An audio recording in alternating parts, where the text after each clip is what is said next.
All right, ladies and gentlemen, welcome to the regular school board meeting. The time is now 5:33 p.m., February 14th. This meeting has been posted in accordance to the Opens Meeting Act. We'd like to call this to order. We do have a quorum. Thank you. And I'd like to take a moment of silence at this point.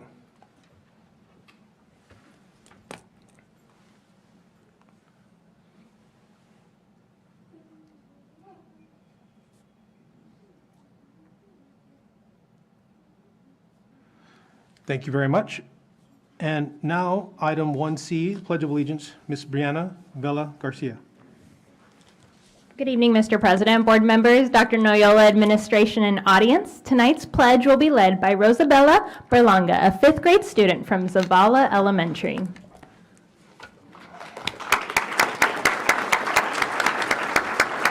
Rosabella is the student council president for her Apple Distinguished School. She's an incredibly well-rounded student. On campus, she participates in choir, safety patrol, and the Zavala volleyball team. She also enjoys playing basketball. She is excited to attend Memorial Middle School next year for sixth grade. And for her future, she wants to attend NYU to study fashion, to be an entrepreneur and own her own business one day. So ladies and gentlemen, please help me welcome Rosabella.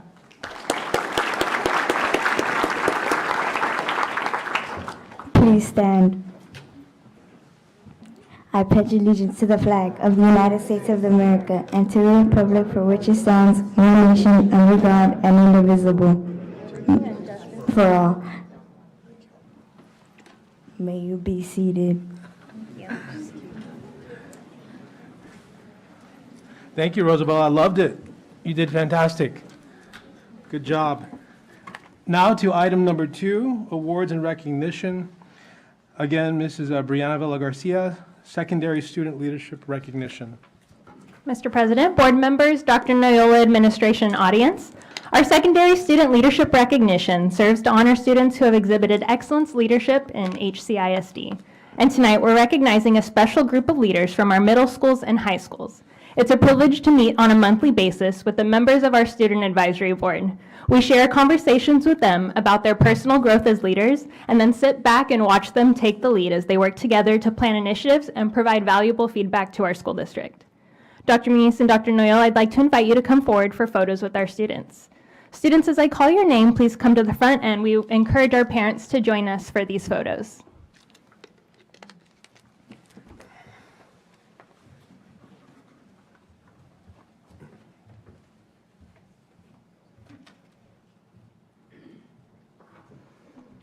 We have Secretary of Student Advisory Board, Javier Gonzalez of Harlingen High School.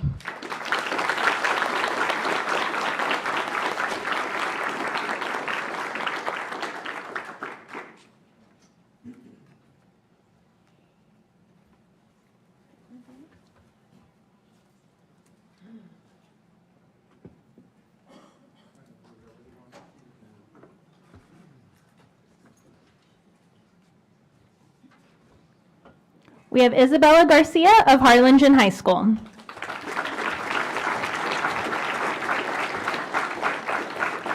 We have Adeline Newman of Harlingen High School.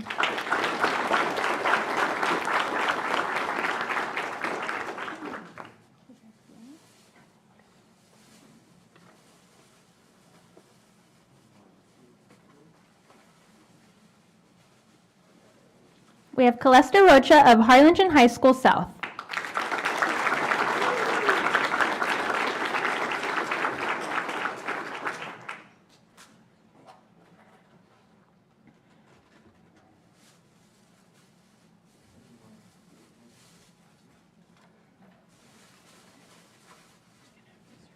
We have President of our Student Advisory Board, Alec Aragus from Harlingen High School South.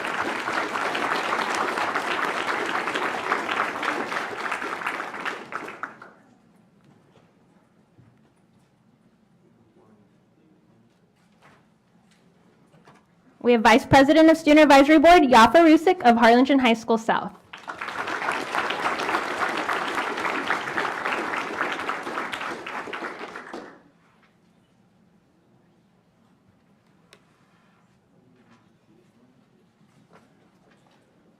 We have Natalie Martinez of Harlingen Collegiate High School.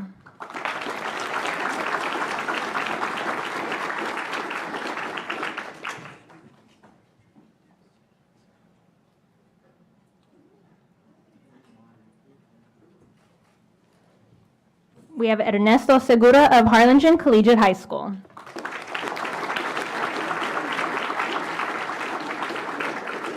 Ava Alexander of Harlingen School of Health Professions.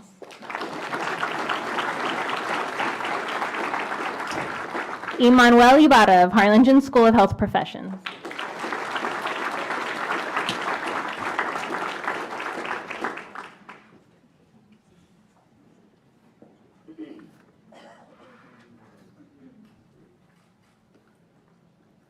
We have Teresa Salinas of Cano Freshman Academy.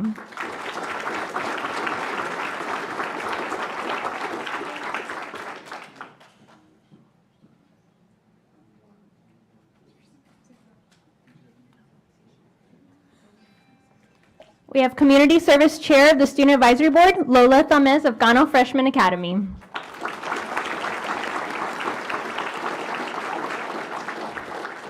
We have Santiago Hernandez of Cano Freshman Academy. We have Damian Ibarra of Keys Academy.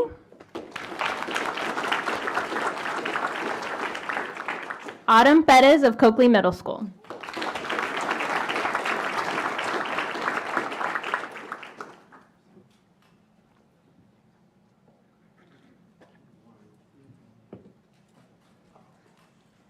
We have Joaquin Cisneros of Gutierrez Middle School of Arts and Sciences.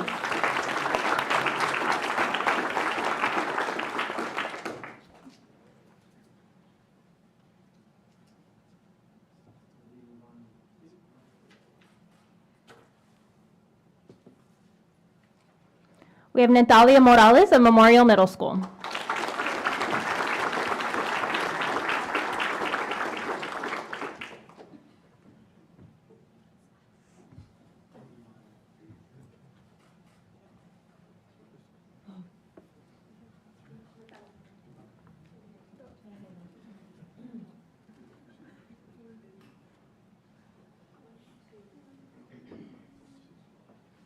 We have Anthony Lerma of Vela Middle School.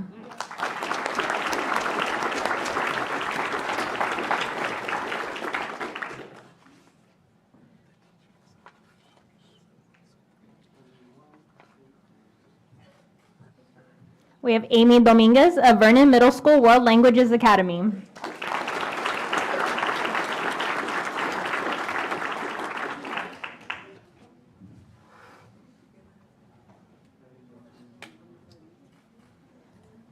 And we have Cassandra Banda of STEM Squared Preparatory Academy.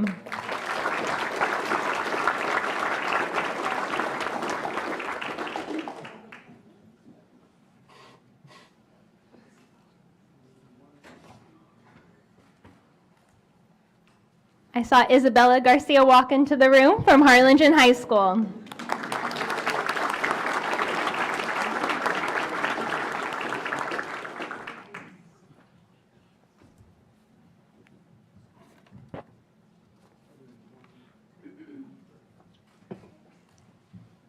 Thank you. We'd like to invite our board to come forward for a group photo.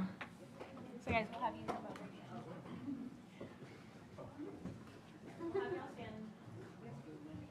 We're gonna kind of do like a group around here.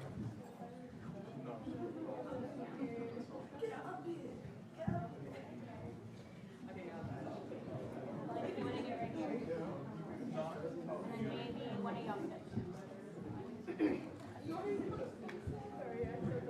Let's have y'all take a step this way.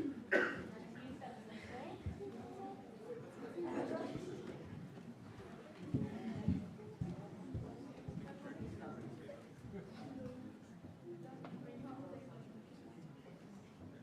Maybe Mr. Powers, maybe stand right next to them. Right there. Remember the head. Look right here. Ready? 1, 2, 3. 1, 2, 3. Last time. Ready? 1, 2, and 3. Now some cell phone photos. 1, 2, 3.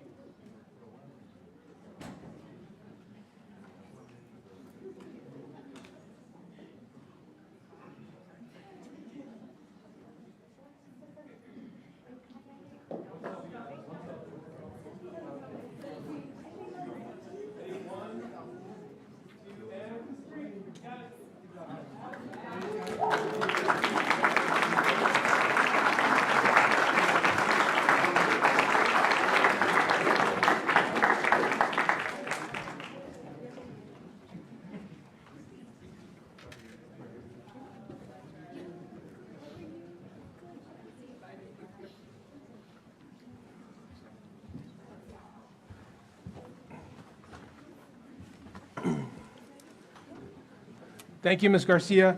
On to item number 2B, recognition of Harlingen High School and Harlingen High School and Harlingen High School South, TMEA, All-State Musicians, Ms. Kara Hofflinger.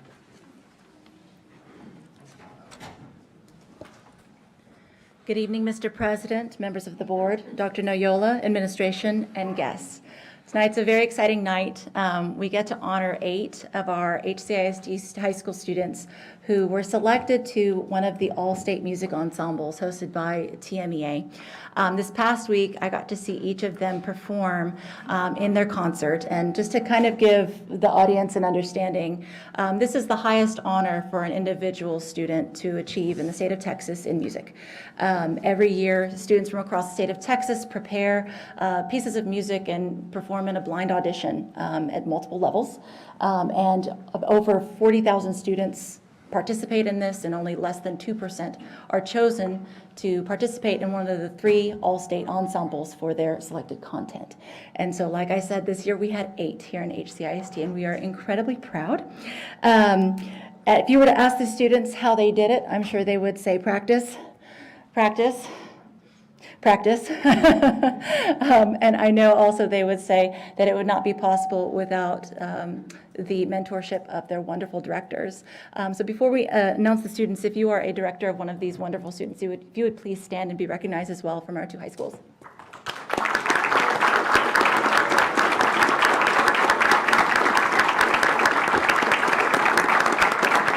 Thank you. I'd also like to note that while we were at TMEA, Mr. Ruben Reyes, our very own accompanist and assistant choir director at HHS, was selected to be the accompanist for one of the all-state choirs, the tenor bass choir, and so he performed in front of thousands and thousands of people with that ensemble and he did a wonderful, marvelous job. So thank you so much for being selected for that.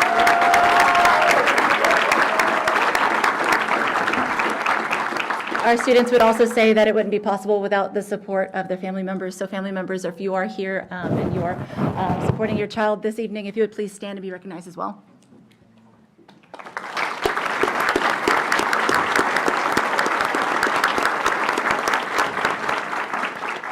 At this time, I'd like to invite Dr. Noyola and Dr. Moniz to come on down for some pictures in recognition of our students.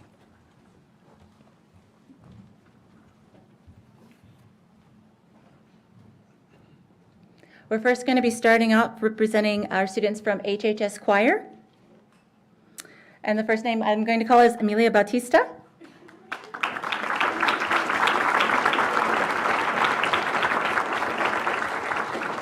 Amelia was selected to the mixed choir, which is the highest level choir for the state of Texas.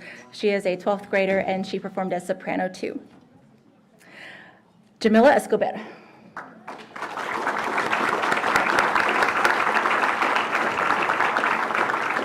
Jamila is only a sophomore, and she was selected to the treble choir this year. We are incredibly proud. Also soprano 2. Mijael Silguero. I said that wrong. Silguero. There you go. Come on up, Mijael.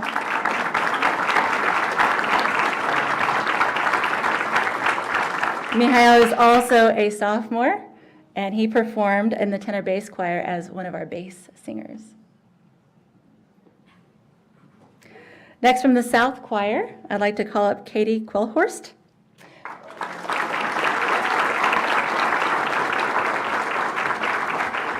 Katie was also selected to the mixed choir, the highest honor choir in the state of Texas, is a 12th grader and was soprano 2. Representing the HHS band, Berta Longoria.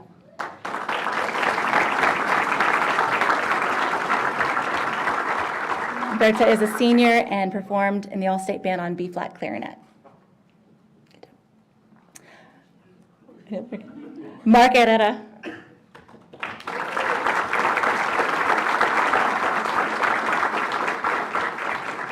Mark also performed with the All-State Band as a senior and was on contrabass clarinet.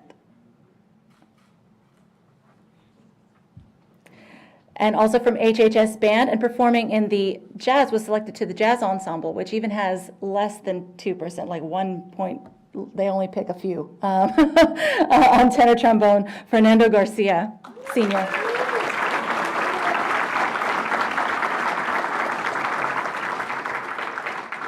One of 8 trombones.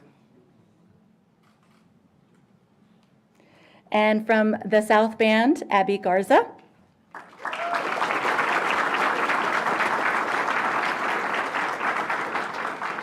Abby is a sophomore and was selected as a bass guitarist, where in that category, only 2 were selected in the entire state of Texas. Yeah.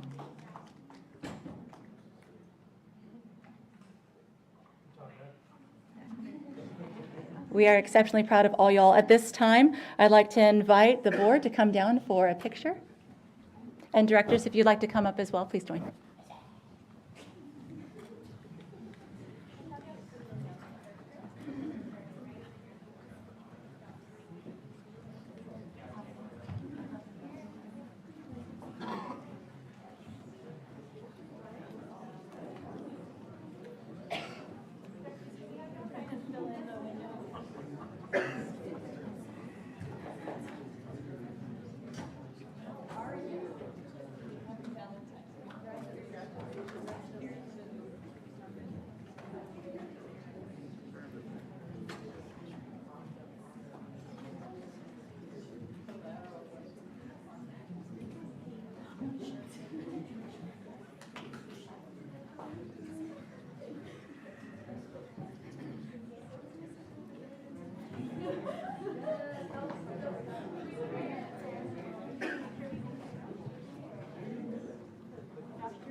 Could I have you 3 right here?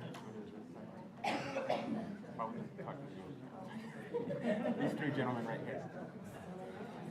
And Dr. Reininger, we'll have y'all.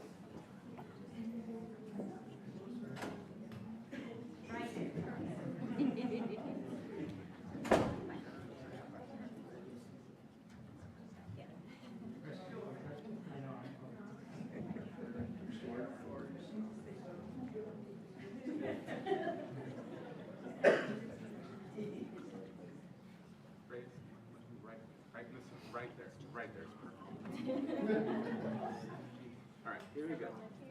Ready? 1, 2, and 3. 1, 2, and 3. Last turn. Ready? 1, 2, and 3. Okay, let me do a cell phone pitch. Ready? 1, 2, 3. Okay.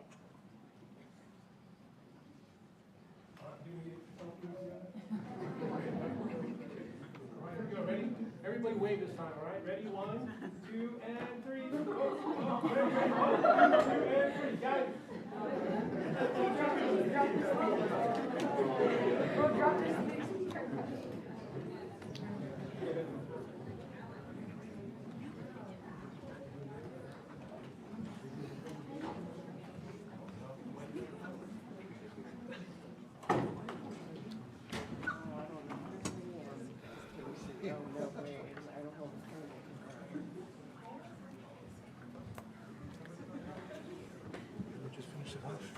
Let me just finish this off. Yeah. Okay, just keep going. All right. Awesome. Thank you, Ms. Hofflinger. On to number 2C, recognition of Texas High School Coaches Association Region 7 Coaches of the Year, Coach Rob Davies.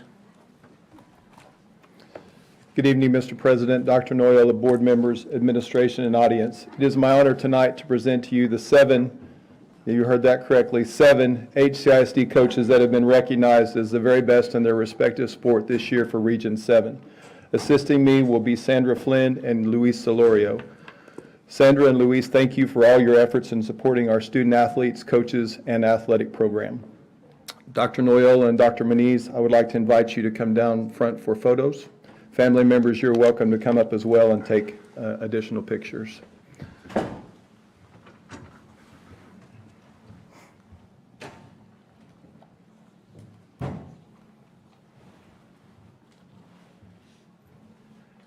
And now for the honorees. Coach Danny Uresti, water polo, Harlingen High School.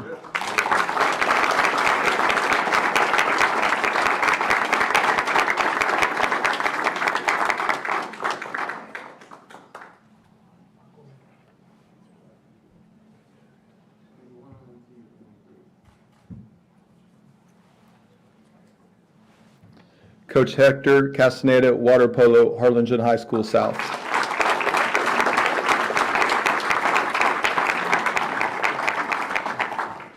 In our first year of UIL competition, both of our water polo teams advanced to the regional semifinal.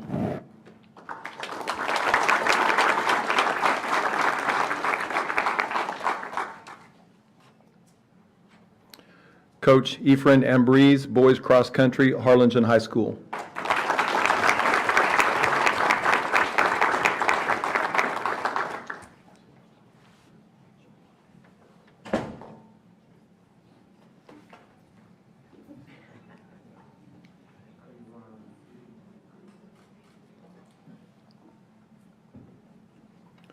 Coach Jocelyn Torres, volleyball, Harlingen High School.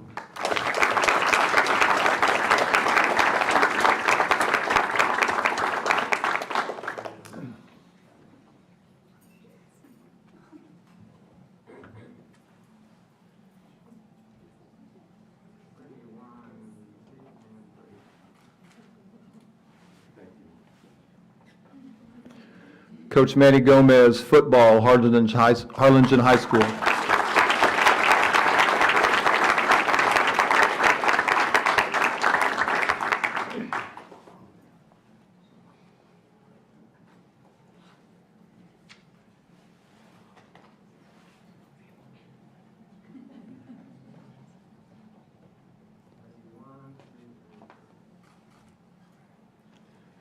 And unable to attend tonight, Coach Ariana Montalvo Castillo, 5A girls cross country, Harlingen High School South. She is coaching a soccer game tonight for the Lady Hawks. And Coach Adair Islas, 6A girls cross country, Harlingen High School. He's being recognized at a Lady Cardinals softball game for teacher appreciation.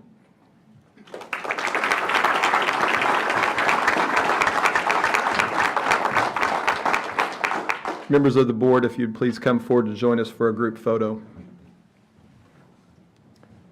So this is the first year for this award from the Texas High School Coaches Association, and we're not even, this represents basically our fall sports, and we have 7, and we have a whole semester to go with sports. And just to put that in perspective, in the Rio Grande Valley, there's only one school that has more than one in the whole Rio Grande Valley, and we have 7 already.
Thank you, Coach Davies.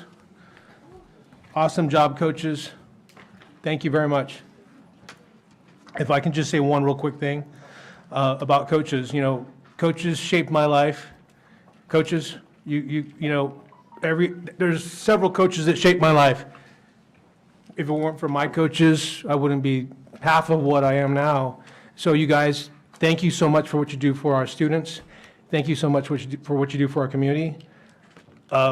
That word to me, coach, is extremely powerful. So please, I think you know that, and you represent HCISD, you represent South Texas. Thank you guys for what you're doing for our community. Thank you for what you're doing for our students. We appreciate you.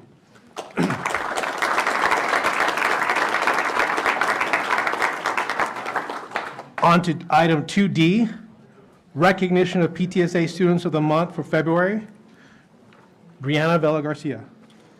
Mr. President, board members, Dr. Noyola administration audience, this evening I will be recognizing our February PTSA Students of the Month. Our students represent the PTSAs of Harlingen High School, Harlingen High School South, Harlingen Collegiate High School, and Harlingen School of Health Professions. We hope you enjoy what they have to say.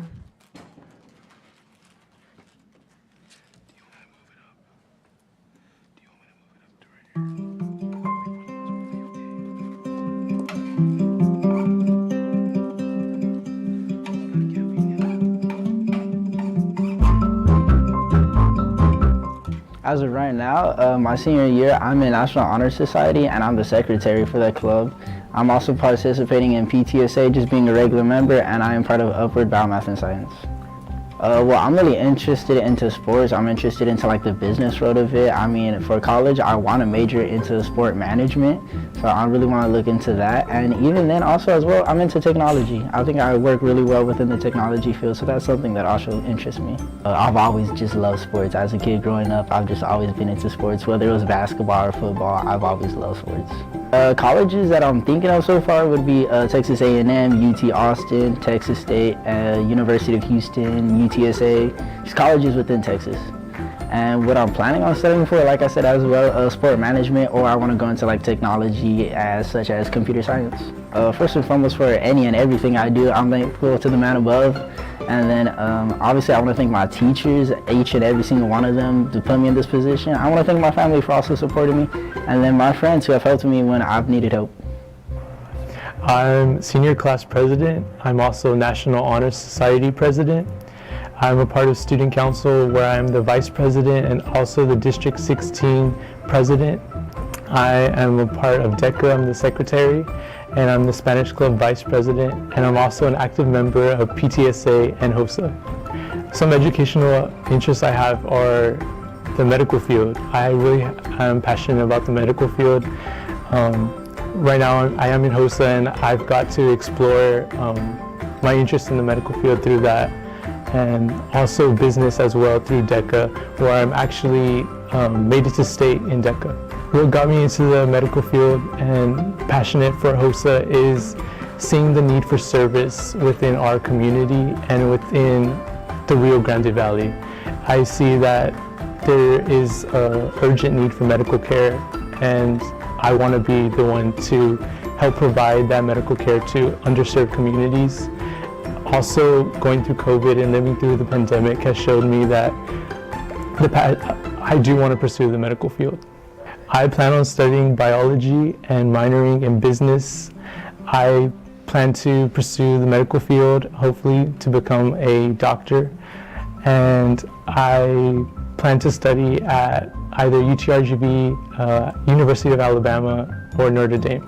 I would love to thank my parents because they've been so supportive of me, and they've always been with me every step of the way. They are there when I have questions, and they're also really great role models to me to be successful.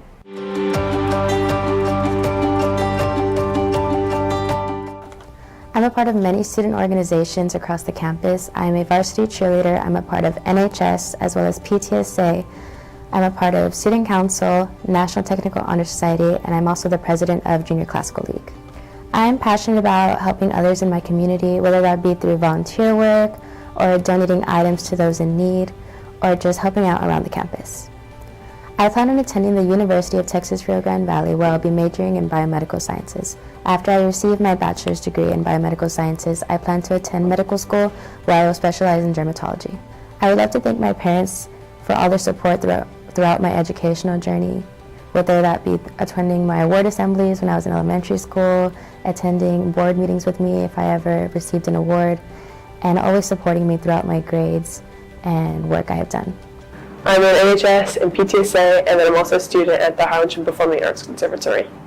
I'm really passionate about working with kids and just raising up the next generation.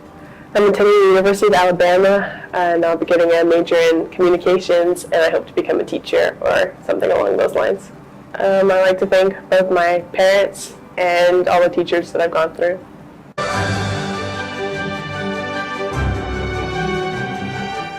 Right now, I'm in yearbook, chess, rockets, student council, and I'm a class officer. And for class officer, I'm treasurer, and the rest I'm members because I just joined this year. There's a lot of things I'm passionate about. I'm passionate about physical activity. I'm passionate about recreational activities as well. I'm passionate about playing video games. I'm passionate about continuing my educational journey, and I'm passionate about my friends and family around me. Well, I'm still really indecisive about where I'm going to go. I've applied to multiple colleges such as UTRGV. I'm planning on San Marcos. Then I have the Texas A&M Corpus Christi and Kingsville, but I'm mostly looking forward to somewhere where it will give me the most money and have the best classes, best professors, and somewhere around the business area. I'm thankful for my parents. I'm thankful for the friends I've had around me, the family that I've made at school, and I'm especially thankful for the teachers that pushed me to do better and better every year. I'm currently in the PTSA and the Student Council. I'm very active in both those communities. I try to make time for whatever events they have, and I help. Just friends that were in there, it's like, oh, they convinced me, and I joined it. It was pretty fun, like being there helping with them. It makes it a fun experience. I'm passionate about like engineering stuff, like engineering and computer stuff. That's like my main focus. And a bit of nutrition recently. Engineering, it's like all the you can like make your own stuff, and it's like I've been finicking around with like random stuff since I was a kid, and it's kind of just a thing I do. As for computer stuff, I've always grown around technology, so I just have a real big interest for that. After school, I will be attending the University of Texas Rio Grande Valley, and I will go there for at least 4 years. If I can, I will get a master's degree in mechanical engineering. I would like to thank both my parents for continuing to push me, my teachers who actually really help a lot whenever teachers are willing to help if you ask, so don't just not ask for help.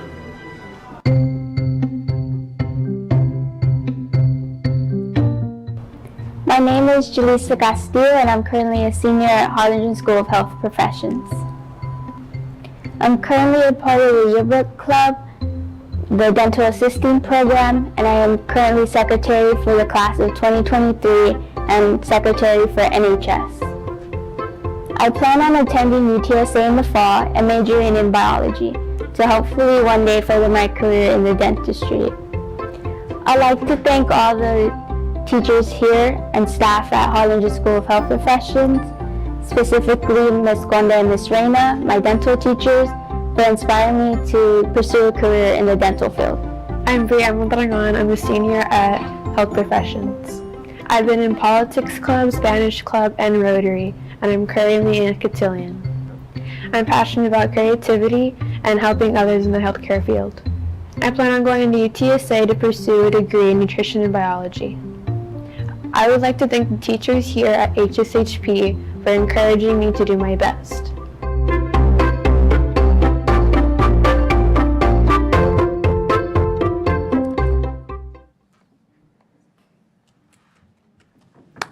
Yes, a round of applause. I'd like to also extend a round of applause to our families that are in the audience. Families, can you stand up and be recognized? Any parents, guardians, siblings?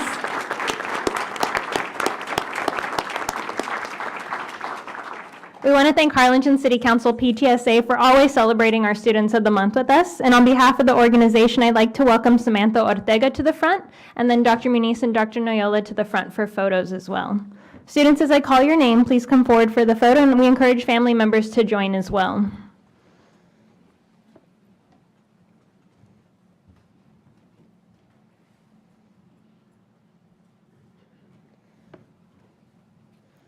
From Harlingen High School, Javier Gonzalez.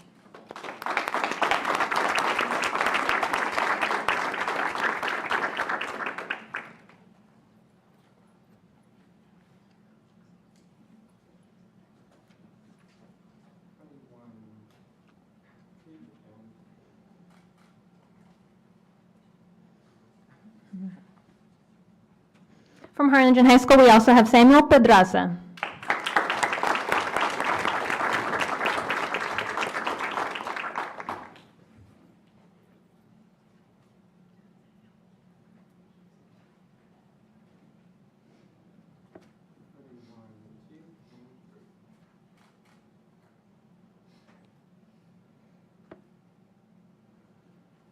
From Harlingen High School South, Cassandra Salazar.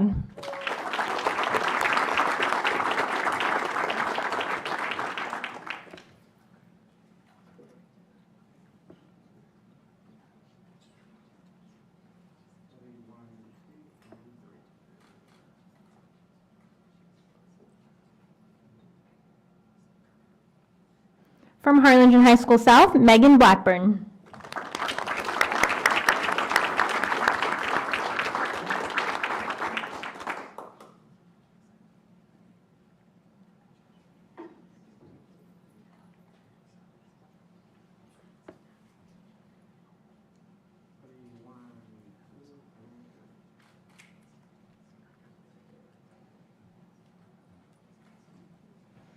From Harlingen Collegiate High School, Oscar Lugo.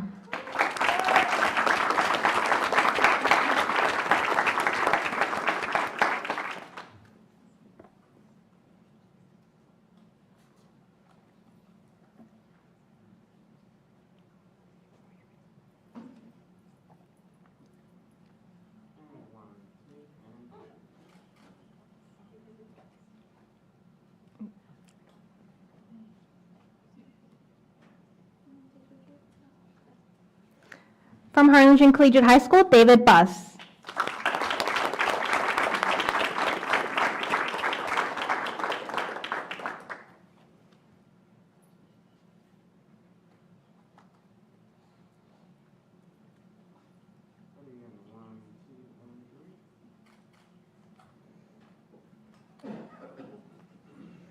From Harlingen School of Health Professions, Brianne Mondragon.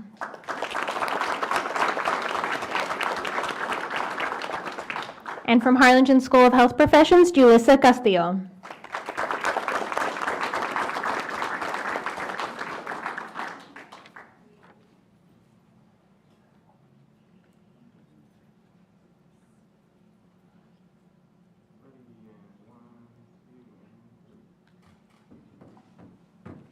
Thank you. I'd like to invite our board to come forward for a group photo.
If I can just say something before all the parents and the students walk out tonight, I just want to say congratulations to the families of the students that were recognized tonight. I think you all are raising some extremely well-rounded students. It's so nice to hear all the things that they're involved in and passionate about. And also, thank you to the students for thanking your parents.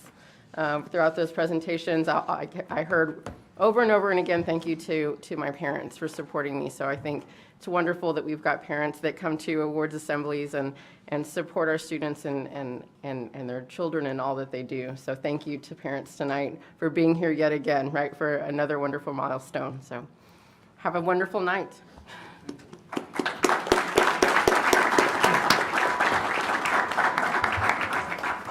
At this point in time, I would like to ask that we move item 8A to this part of the presentation, matters relating to curriculum and instruction, a consideration for approval of adoption of the 2023 strategic plan. Dr. Corton. Good evening, Mr. President, board members, Dr. Noyola, administration, and audience. So I'm here this evening coming forward for a consideration of the adoption of our 2023 strategic plan. And so before we jump into the rest of our presentation, I'm going to hand it over to our superintendent of schools, Dr. Alicia Noyola.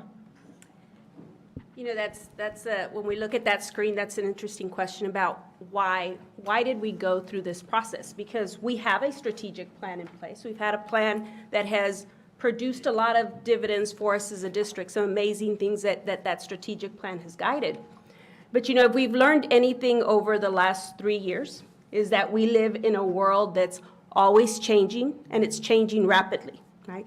And so those changes don't just stay outside of the walls of our schools, they affect and impact our schools, they impact our students, they impact our school leaders. So as a system, we can respond in 2 ways to these changes. Right? We can respond and do the same thing we have always done. We can create or continue a system that's focused on tradition and conformity. Or we can adapt innovative approaches. We can nurture our students' love of learning, nurture their goodness, their creativity, their ingenuity, and empower them with the tools that they will need to have a lifetime of success. Because in essence, that's our vision in HCISD. Inspire students, inspire all of our learners for a lifetime of success. That's our vision. But a vision is just words until you make it happen, right? How do we make that a reality? And in a world where we're constantly bombarded with information all over the place, distractions, the key to anything that we do is focus. And so the work that we are doing today is all about that. It's about bringing focus, it's about bringing direction and purpose. And so what does that mean? That means that we talk about the why, the what, and the how, right? So why are we doing this? We just talked about it. The what are we going to do? And how are we going to do it? How are we going to take that vision and make it a reality? And today, that is what this work is all about. It's taking this strategic plan and answering those questions, right? It's really establishing that roadmap that is going to guide us to that vision. And so we have become very future focused. It's not about the now, because we're living the now. It's about what are we doing and how do we stay focused on what's to come in the future? How do we take that vision that we're dealing with and really keep our focus on the future and what really matters? So today is an exciting day. I sent the board a text earlier today, and I said, you know, tonight's a big night. Tonight is where we continue to move our district to where we want it to be. So I know we have a lot of people from our strategic plan committee. I just want to jump on real quick and thank you all for that work. We're going to continue to transform and do amazing things for our district and continue that tradition of success. So thank you all very much. Thank you, Dr. Corton. Thank you, Dr. Neola. So it's like Coronation Day from Frozen, right? We all woke up and we're ready to go. It's Coronation Day. So, and what a better way than Valentine's Day, right, to show our love for strategic planning. So thank you to Dr. Neola for setting the why and setting the stage for strategic planning. So as we got ready for tonight and as we were jumping into strategic planning, we took a lot of time to go back to 2014, February 2014, where we adopted our current strategic plan. And so this evening, as we move forward, close one strategic plan, and hopeful that we're going to adopt a new one, we wanted to take some time to kind of think a little bit about the power of strategic planning. I stand before you this evening really proud of the work that we did with our 2014 strategic plan, because when we look back, we did strategic planning correctly. What we did is we took that plan and we let it guide every single thing that we did in our district, beginning with this whole design team concept. Before we adopted our 2014 strategic plan, design teams and think tanks were a thing that we just heard about in the business world. And so we thought, wouldn't it be great to bring that to our world of education and use that as a way to do responsible rollouts? And indeed, we did. I'll remind you as well that with our 2014 strategic plan, we started with our youngest learners. Why? Because we knew that if we were going to end strong, we needed to start strong. And so I don't think it's any secret how much success we've had with our early literacy, thanks to Mrs. Romero and her whole entire entourage of people that have helped with that. But we got early literacy and put that at the forefront of everything we were going to do. And can you believe that we created 4 brand new specialty schools under our last strategic plan? And we didn't stop there. We continued to transform, and we transformed an additional 11 campuses that now serve as specialty schools in our community, all to expand opportunities for students, and all based on the feedback from our community at the time. And while all of those things are wonderful, the other thing that we were reminded of with our last strategic plan is that really you can't do wonderful things for students and create magic without the right human capital. So with our last strategic plan, we rebranded the way that we do talent acquisition and retention. And under our last strategic plan, perhaps the last big celebration that we will have under the 2014 strategic plan happened just last week, when we stood out here and Dr. Neola invited 232 very nervous teachers. They didn't know why they were coming. And she very proudly announced that we were approved for teacher incentive allotment. And that is going to be approximately $2.3 million that we will be bringing every year for the next 5 years to our teachers. So kudos to our last strategic plan.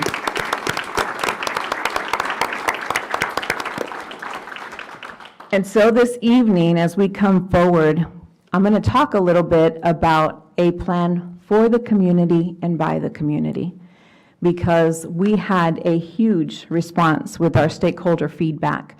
We engaged over 4,000 of our stakeholders in creating all of our strategic plan that we're proposing this evening to our board.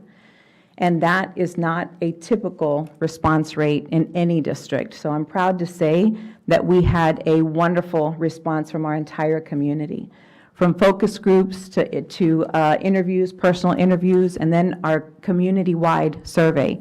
All of it brought a little bit of feedback for us to consider. So 4,000 is pretty impressive. And then I'll tell you as well, speaking of the community, we had a phenomenal group of individuals that represented a cross-section of our community. They also were the voice of our stakeholder throughout this entire process.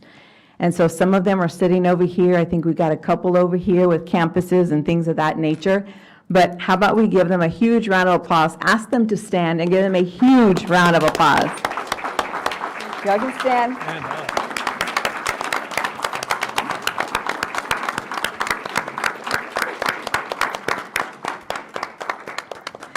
So if you've ever been a part of strategic planning, you know that it starts a little hard, right? And so for our first 2 days, we looked at every piece of data and feedback that we could. Remember, 4,000 pieces of feedback. That was a lot of data to go through. And so in those 2 days, we started looking at extracting themes from the feedback. And so we spent quite a few hours doing that. And these 3 themes kept on surfacing. And the 3 themes that we had eventually became our belief statements.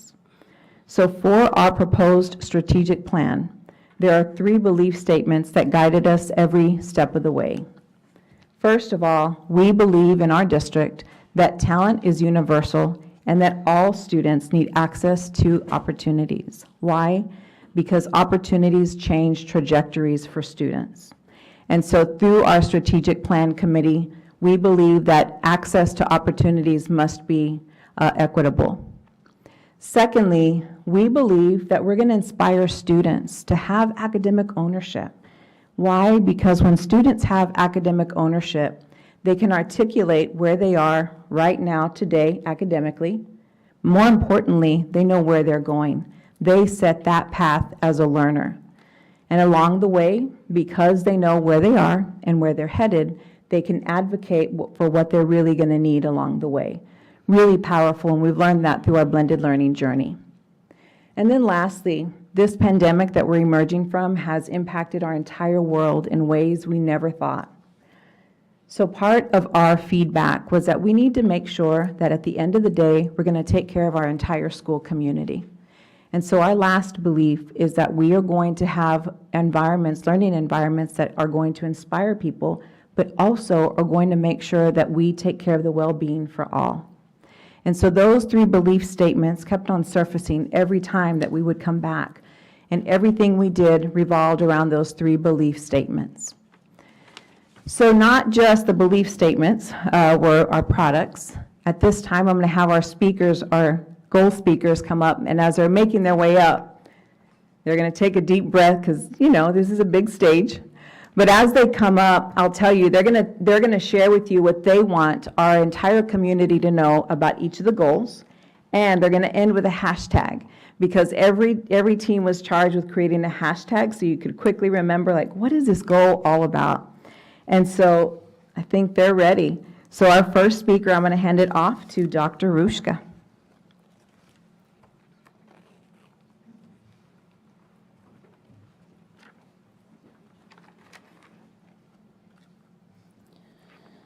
Good evening, everyone. My name is Dr. Jessica Rushka. I'm the Blended Learning Specialist for Harlingen CISD. It is my pleasure tonight to present the committee's work on Goal 1, which is all about academic achievement and college and career readiness.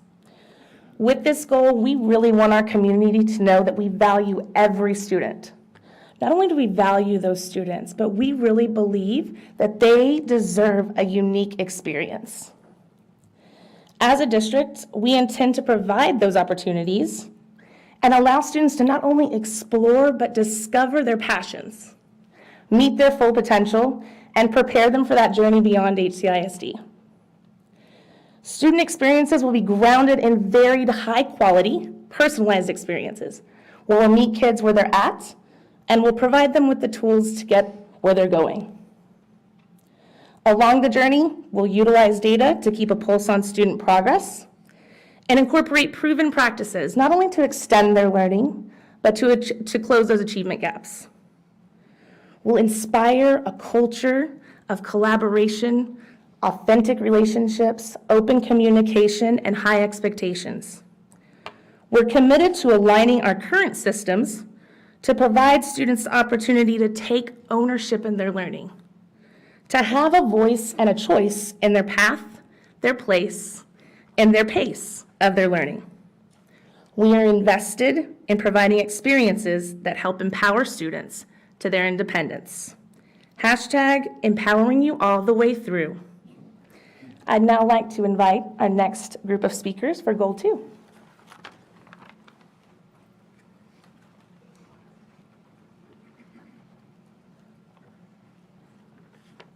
Good evening, Board. I'm Michelle Robinson. I'm a Vice President at Texas Regional Bank. I'm also a parent and a graduate of Harlingen High School. And we are goal 2. We are the well-rounded graduates, and we will develop the whole child. Through strategic planning process, we receive thousands of responses from multiple layers of stakeholders, as you've heard. One of the themes that emerged was that young people in our community as a whole are struggling with communication and life skills. The second theme that resounded with us is that talent is universal and opportunities are not. I'm Eddie Rodriguez with D.O. Wilson Construction. So one of our goals is to build a well-rounded graduate. We'll do this by focusing and developing the whole child. We believe in community partnerships that will engage and empower our students, creating opportunities and growth experiences. We believe in creating a feedback loop that includes the district, parents, students, and community partners. We will need community partners who are willing to teach life, job, and interview skills. We'll need community partners who are willing to teach social and more life skills to our students. At HCISD, we believe that learning goes #beyond the classroom. Thank you. And introducing goal number 3.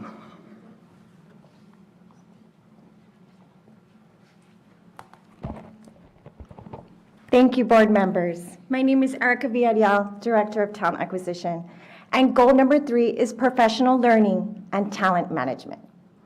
Here at HCISD, we love and value our employees. We want you to choose our district because it truly is the best place to be. We provide a comprehensive recruitment and retention plan for all employees. That include pay, benefits, and support, such as growth opportunities that focus on self-development and advancement. Here at HCISD, our employees matter. We are dedicated and committed to our employees' well-being and growth in our district. #HCISD Heart Employees. Thank you.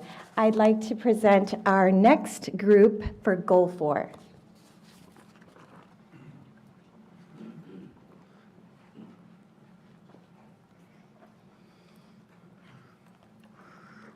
Good evening, board. My name is Cynthia Loya. I'm a real estate agent here in Harlingen, our community, class of 2000, Harlingen Cardinals, and I have 2 children in our district.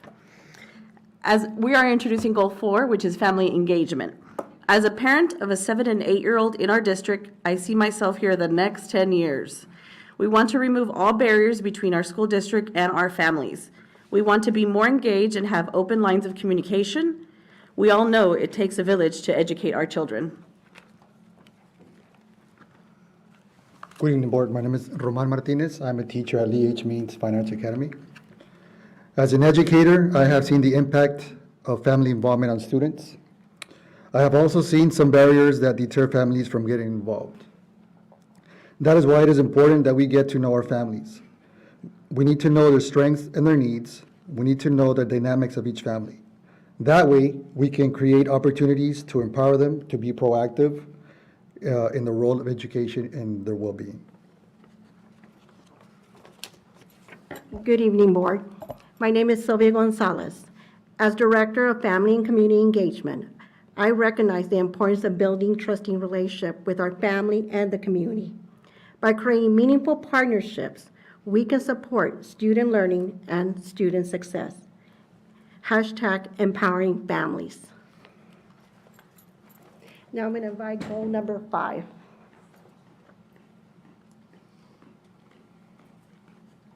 Good evening. So I'm representing goal number 5 for the community and stakeholder experience. So here at HCISD, we want our community to know that an open line of communication and transparency is our priority. We are excited to make all stakeholders aware of what we offer our students, and we are ready to receive their feedback. Increasing visibility, working collaboratively for the success of our students, and rethinking communication methods are what we hope for our community to observe. Trabajando con nuestra comunidad para nuestros estudiantes. #tell our story, #cuéntalo. Thank you.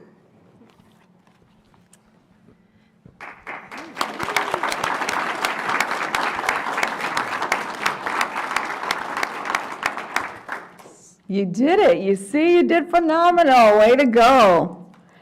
So with our 5 goal teams, we have done wonderful work up to now, but we have miles to go before we sleep. And so should our board agree to adopt our proposed strategic plan, we have a few next steps that we're going to talk about. First of all, we want everybody to know about our next strategic plan. We want to make sure that we start with our internal stakeholders and then go to the greater city of Harlingen, because we will need everybody on board to make sure that we maximize the benefits of our strategic plan. Secondly, there's a lot to be proud of with 4,000 plus stakeholders that gave us feedback. We realize, though, number one, we have to stay connected, remain connected to our stakeholders so that we have a community, a plan that continues to be a plan for the community, by the community. But secondly, we want to expand that stakeholder group, because perhaps there's groups we want to connect with to learn a little bit more about their feedback as well. So we are going to remain connected to the 4,000, but expand that too. And then lastly, just like we talked about earlier with the design teams, there's value to bringing design teams in to have responsible rollouts. We'll have a flavor of that as well with our innovation advisory pods. That's a mouthful, right? Innovation advisory pods. And they're going to help us to roll out the next layer of innovation in our district. And you know, as we think a little bit about a strategic plan, it's almost a decade of impact that we're looking at creating just this evening. And so with that, I'm going to hand it back to our superintendent of schools, Dr. Noyola. Thank you, Dr. Corton. So as you heard in the voices of our presenters, this whole strategic planning process really did capture the minds and hearts of them and the 44 community members and HCISD community that participated in this process. You know, it's a powerful thing when you participate in something that's bigger than yourself. Right? And I truly believe that if we continue to inspire, engage, and empower our community, that vision that I talked about earlier, about inspiring all of our learners to a lifetime of success, will not be a vision, but it will be a reality. So, Mr. President, board members, on behalf of our HCISD students and our entire HCISD community, it is my honor, it is my privilege to recommend approval of the 2023 strategic plan. Mr. President? I have a motion, yes. Move approval as presented. I have a motion by Dr. Perez, second by Eladio Jaimes. Any discussion? Maybe we can vote, and then I think we all have probably a few words we want to say. Maybe we can vote. Okay, then. Any opposition? You're out of here. No, I'm just playing. Okay, motion passes. Congratulations. So do we vote? Do we? Yeah. Oh, aye. Yeah.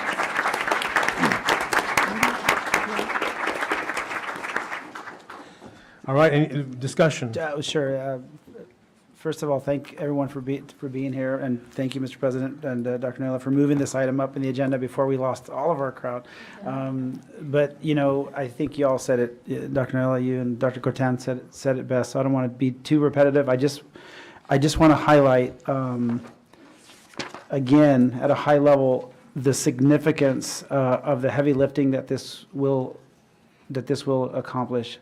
If you think about what we did back in 2013, 2014, and where we've come, I think we have this sort of being bold, being innovative, being aspirational, having high expectations, being innovative. I think we kind of have that down at HCISD. And we also have a track record of having fidelity to our strategic plan. It's not just a report we put in the shelf and forget about it. It's something that we bring, and then the community and internally, our students and our educators expect that, and then they participate in that. So I just want you all to realize the significance of what you all have accomplished, because this strategic plan is very bold, I feel, and it's innovative, and it gives the district permission to work with all of our stakeholders, the community, right? Because this is, at the end of the day, it's not like we say, thank you, we'll let you know how it goes and see you in a few years. You're going to continue to get phone calls to be engaged. And And so will a lot of other community stakeholders and partners and higher ed partners and, and industry and everything else. Because at the end of the day, what we're trying to achieve is collective impact solutions. Collective impact solutions that really can do bold things to create, to inspire all our students and to create all those opportunities that we've spoken about tonight that we need so they can have lifelong success and be lifelong learners. And so, because the world is an ever-changing place, and we need our students to be at their cutting edge and to always be adaptable, always be creative, always be holistic learners, and I know that we can achieve that with this strategic plan. So I just wanted to thank all of y'all. You should be super proud of the final product that y'all created. It's incredible, and I can't wait to see the design committees, or what did you call them, innovation pods? I don't know. You got it. She's Innovation always pods. making these ideas like more fancy. It sounds like we're on Star Trek or something. I'll Anyway, come up with a acronym pretty soon. I can't wait to see what these innovation pods, come up with. And because at the end of the day, it's all right, and those actionable ideas, those specific results, and then those actionable ideas that follow, because otherwise, we're not going to have accountability to this great work that you've already done. So I can assure you that this board is going to continue to ask, how's it going? And we're going to continue to get on the monthly, right, updates about different great things that are happening and everything else, all because of the great work you did. So really kudos to you. Again, you all deserve another round of applause. Thank you.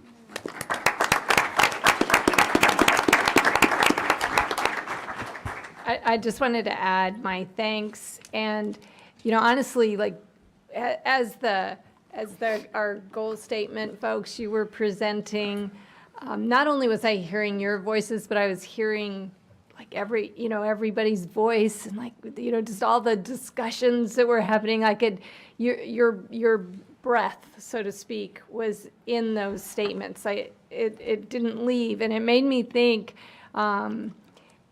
at the broader level, you're really breathing into this district the inspiration for the next decade. Like it's not going to leave, right? It's there. It's in black and white, but it's in our hearts because you breathed it into being. And so I'm super excited. I'm super emotional about it. You all know what a strategic plan geek I am. I love this stuff, but I think you just knocked it out of the park. And so I just want to thank all of you who are here, all of you who contributed, the 4,000 people who responded, but you really owned it. So thank you so much.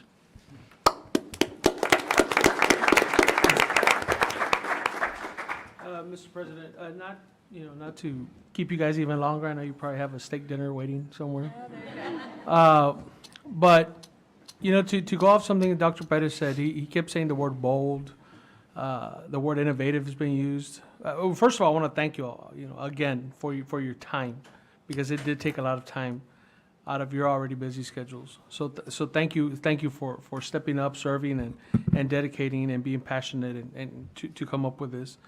But that bold and that innovativeness of HCISD, it starts with this plan. It started with this plan 10 years ago, and it continues with this new plan as we move forward. We have great leaders in this district. We have great people leading our district every school year into the future, not just over the next 10 years, but long into the future, long after we're all gone. This school district is going to continue to grow and be innovative and bold. But we need frameworks like this to be able to give these great leaders marching orders, in a sense, so they can continue to do the work. And us as a board, all we can do is just continue to be supportive and appreciative of the work that you all do. Not just the strategic plan, but the senior team, the superintendent. We have one of our elementaries here, Mr. Ochoa, who's going to present later. I mean, all elementaries, all campuses, everybody that's involved, that's part of this HCISD family can look at this and be proud and say, hey, I'm going to have a part in making HCISD even better than it's been. As good as it is, the exciting part, Ms. Loya mentioned her children, 7 and 8 years old, being here for another 10 years. I have nieces and nephews that age, and I think we all have family or close friends that are just starting the school district. So the next 10 years and beyond is very exciting, and I want to thank you all for that. And I want to thank Dr. Cortan for leading this effort too, and everybody that's been involved. Dr. Niola, it's going to be an exciting next few years again, and before you know it, we'll be here doing another strategic plan in 10 or so years. So thank you all for your time, for your efforts, and for putting your heart into this. Thank you.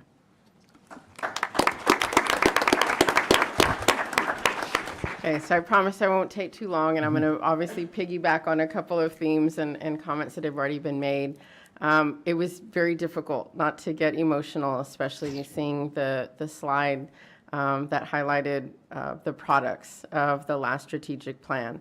And I'm going to echo the feeling I had when Cynthia was up here and she talked about being in the district for another 10 years, because I think that's how I felt, right, in 2014.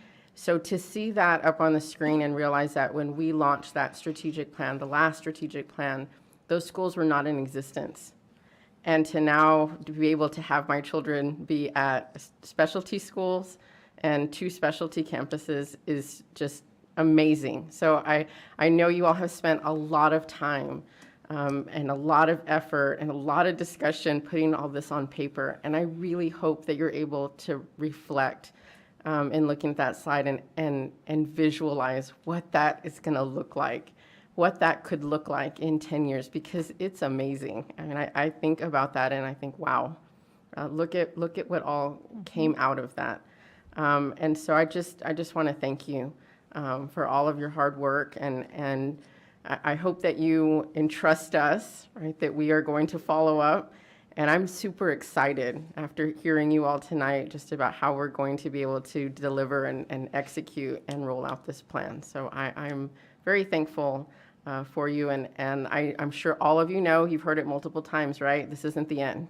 So I'm sure we're going to keep coming back because we're going to need your help, and we're just happy to have you as part of this process. Just a few words, yes, and the first thing I've got to say is thank you as well. And for the viewers at home watching and for the recording, I just want to emphasize and reemphasize the time that they took out of their daily jobs. They volunteered. And we can't do this without volunteerism. We have to have the DNA from each one of you implanted in the system, or else it doesn't work. If we come up with it, it'll fail, guaranteed. We need you, and we needed you, and you stepped up, and we thank you for that. Countless hours. How many days did we do this? 100. No, 100 days. No. We had about 4 or 5 days. 4 or 5 but days. But of yeah. like together Yeah. time. The And whole, aside there was from so many that, hours, right? multiple hours. Thank you. And just like everybody else said, the plan that we had before was executed. It was time for a new plan. Please don't even think that we're not going to use this plan. This is not something we're going to shelf. We're going to use it. We're going to abuse it. We're going to squeeze every piece of lemonade and we're going to make lemonade out of it, right? It's going to be fun. This is exciting for us. And board, if you will please indulge me, I want to make sure that we do vote on this correctly. All those in favor, say aye. Aye. Any opposition? No opposition, so this motion does carry. Thank you very much.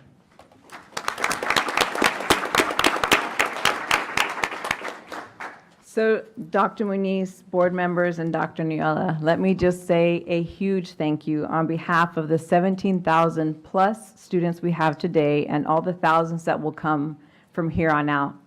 So as we get ready, I know you see some movement over here, we'll explain that in just a second. So as we get ready to close this board agenda item, huge thank you to our board for being so supportive. And so today, we officially adopt our 2023 Harlingen CISD Strategic Plan. And collectively, this is a plan for the community, by the community. We will inspire every single person that comes through our doors and beyond. We'll continue to engage them all to empower them to be better than they are today in our ever-changing world. So Dr. Niola, we know how to celebrate in our district, don't we? I'm going to ask Dr. Niola and Dr. Muniz to join us down here. Promise it's not anything that's going to hurt, Dr. Muniz, I promise. So I'm going to hand it over to Dr. Neola. She's going to be our Vanna White today. Before she pulls this tablecloth off of our item here, I do want to take a second. This gentleman over here with this camera is sitting here real quietly. All things strategic plan came from one office. All the branding, all the wonderful slides you saw today, I just happened to be here to deliver the message. Huge, huge round of applause for Roland Anzaldúa.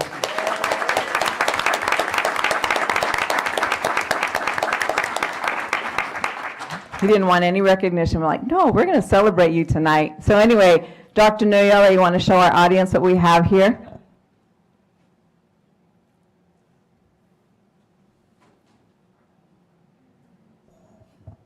All of our work on one beautiful poster.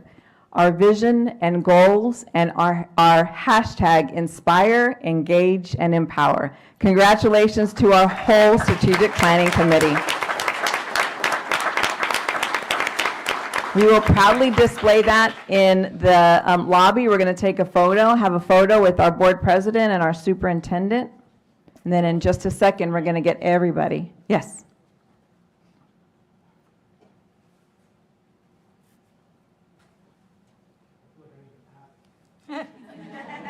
Hug it, hug it.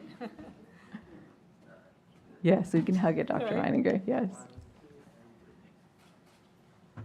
So Dr. Muniz, I don't know if you want to very carefully take it off of there. We're going to have the rest of the board come and join you down here.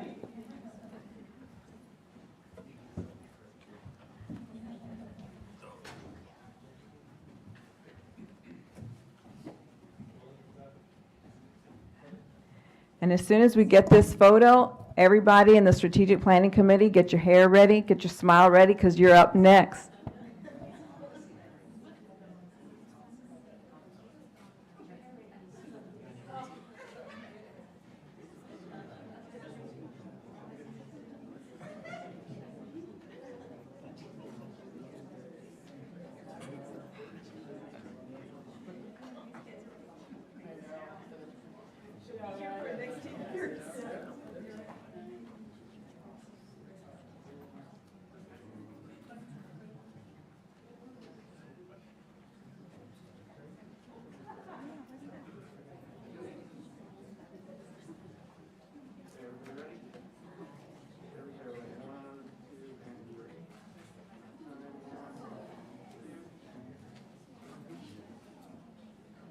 SPC members, you're up. Come and join us up here for a quick photo and selfies and everything else, right?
Where are you going to put the poster?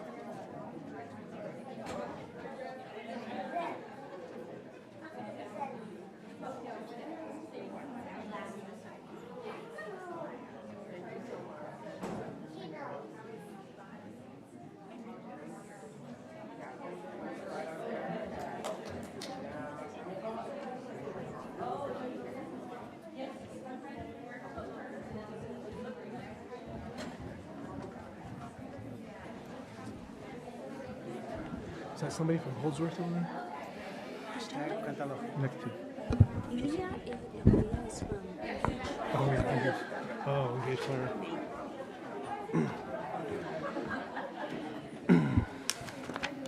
I feel like we should have had like a reception after this. or Right? something. Right, yeah, steak dinner. Steak dinner?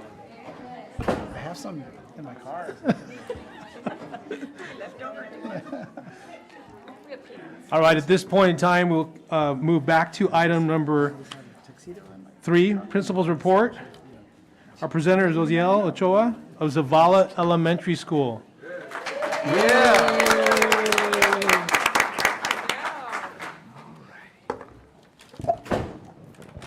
Mr. Board President, Dr. Noyola, board members, administration, guests, and audience.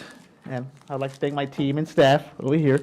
I would like to thank you for allowing me to join you all today this evening. First, I would like to say Happy Valentine's Day. That's what I would like to say first.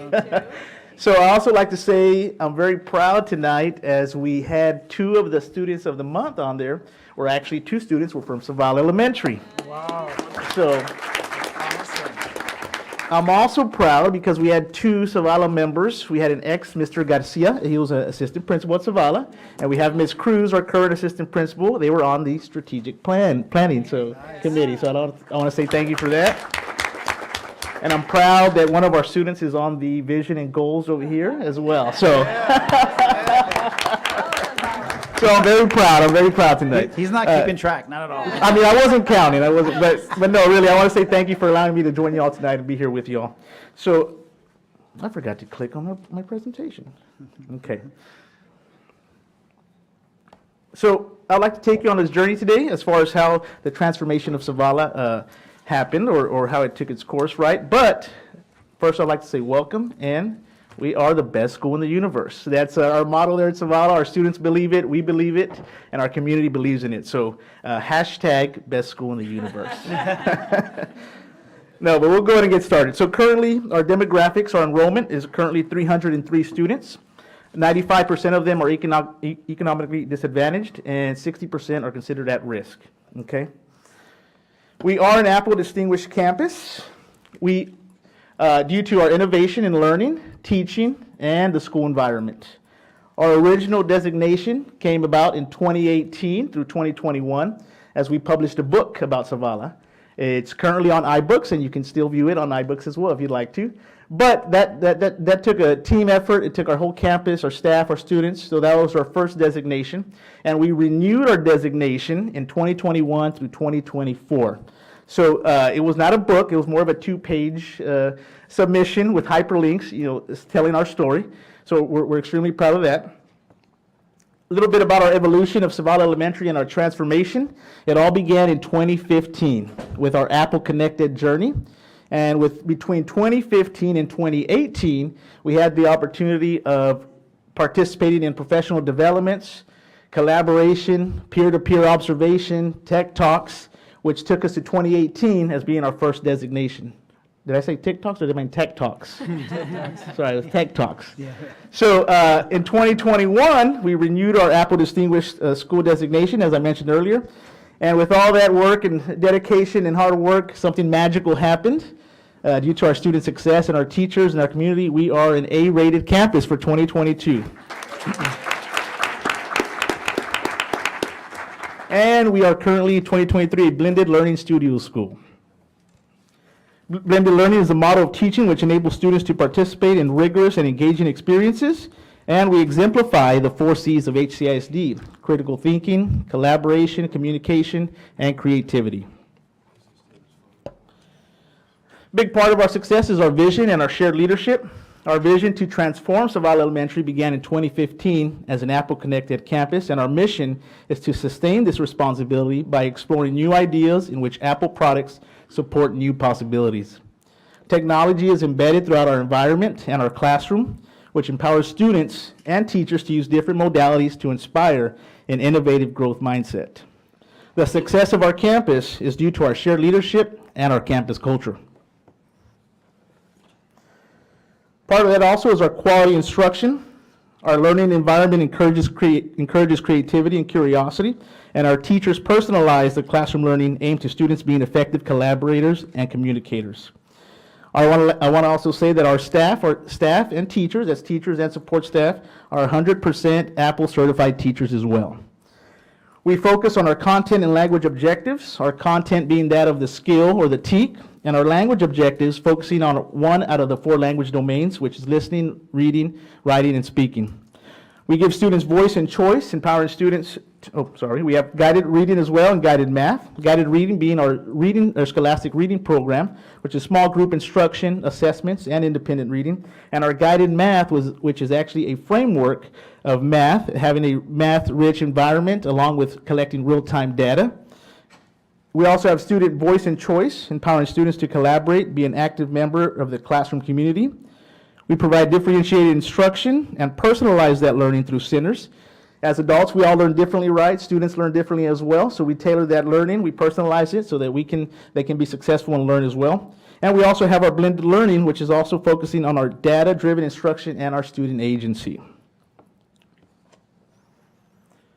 Our student learning. We create real-world applications through a learner-centered environment. They show creativity and student voice using Keynote and Clips. We harness the one-to-one device learning environment to empower and equip students to grow. And we use Apple productivity tools to explore, develop, collaborate, and communicate. Our one-to-one iPad device learning environment allows students to take ownership of their learning. We ask ourselves every day at Zavala Elementary, the question that must be asked every day is, what is best for this learner? Not what is best for us, but what is best for this learner. How will this student learn? How will this student be successful? And what do we need to do to ensure that? Part of our success is also our data-driven instruction, our data-rich culture. Each teacher has a digital data wall, which tracks their reading and math per each student and their levels. We utilize growth-based assessments such as map growth, iStation, benchmarks, Lexiles, quantiles, and we know exactly where the student is at. This also helps teachers be flexible in their grouping and how they group their students, which will allow them to grow. We also incorporate our student agency, which gives our students voice and choice, and they have input into their learning. They also have self-direction and self-advocacy. We also incorporate student-led conferences where the students speak where they're at. The students can tell you exactly where they're at in their data, what they're learning, what their goal is, and what they're proud of. So looking at our student agency, our data, our quality instruction, we took a step back and we said, there's something missing here. Our staff knows how to utilize this. Our students know how to utilize the devices. So this year we decided and brought in our first cohort of our Apple Parent Program, which consists of 5 families. With these 5 families, they are issued an iPad and a device that they don't take home, they keep it at school. They can come anytime, utilize the device for their benefit, and utilize the library. But each month we have a specific skill or an app that they'll learn, whether it be Pages, Keynote, Clips, And a staff member or teacher actually hosts that meeting once a month, showing them, empowering them what their child is learning in the classroom so that they can work on themselves as far as a resume, budgets, things that will benefit them as well. So we also have a mission statement or a vision statement, and that's to empower families and the surrounding community through an education program focused on developing capacity with technology, leadership, and overall personal growth. So it's our first cohort of 5 families, and we want to make sure it grows every year. We want to empower our community and our families. We're extremely proud of our recognitions, as I mentioned earlier, being an A campus, being a blended learning campus, and various other recognitions such as our ERP Honor Roll campus and a U.S. Best Elementary Schools in 2022. So we're extremely proud, and I want to say thank you, board, for your support as well along the way. One more quote, actually 2 more. Technology is not just a tool. It can give learners a voice that they may have not had before. And we have Mr. Adam Welcome here in the audience. And I'm going to take a quote from him, as he mentioned at our kickoff, right? He said, "We cannot teach Wi-Fi students with landline strategies." So we have to make sure we're empowering them to be successful. They're our future, right?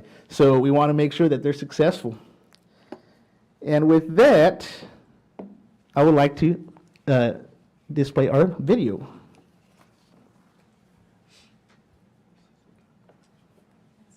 Sorry, it's not a Mac. So I may have a little bit of trouble here. Still using landline technology over here. What's going on? Enjoy.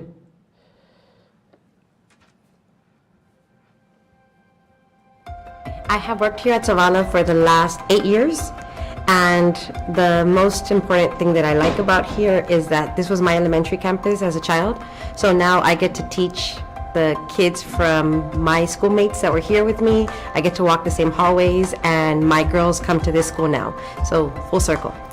So being an employee at the same district or the same school that I was a student at, it's more pride in what you do, but then it's also, you know the neighborhood, you know the students, and you kind of end up bringing that into the classroom.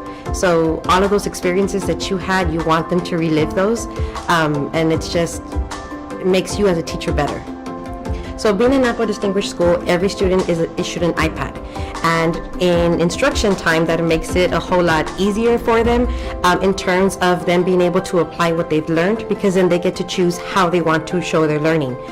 These kids learn how to use technology since they're born, and being able to have that iPad for them, have them create something, transforming vocabulary words into a keynote where they get to add shapes, record themselves, just transforms their learning and makes it that much more personal. So for us, being able to provide that to our students is a whole game changer for them. One of my favorite things to do is to play on the iPad in Miss Garcia's class. What I have learned about my daughter coming every day to school, she has never had a bad day. Every day she comes and tells me something she's learned, something new, something on the iPad. Every day she comes with a big smile, and I get greeted by the teachers every day, and I've loved it. Lo que a mí me gusta de que mi hijo asista a Zavala Elementary es, nosotros pertenecemos a Zavala Elementary de muchos años para atrás, desde que mi hijo mayor empezó Zavala Elementary, ahora está en college. Es la única escuela donde han asistido mis hijos y estoy orgullosa de representar esta escuela, de que mis hijos estudien aquí, porque es una escuela que nos involucra mucho a los padres. Para mí es la mejor escuela donde mis hijos pudieron estar. My favorite thing to do with an iPad is using Seesaw program to allow parents, students, and teacher communication, which also gives students the ability to do their work digitally. When students can access the same tools that they use outside of the school, inside of the school, it's easier for them to transfer the learning they do in the school to the real world.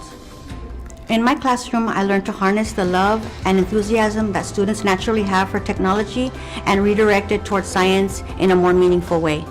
Being an Apple certified teacher on an Apple distinguished campus has not only enhanced the way students learn in my classroom, it's transformed it.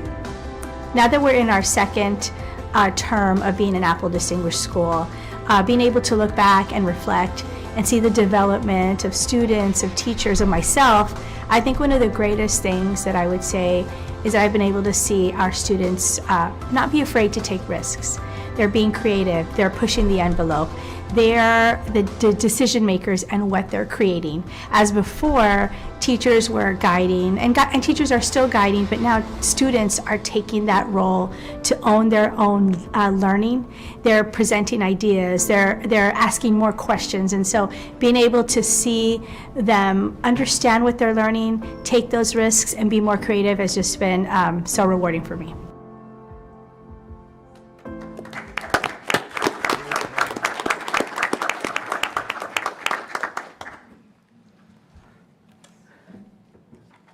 Thank you all. Thank you, Board, Dr. Noella, Board President, for allowing us to share our journey with you.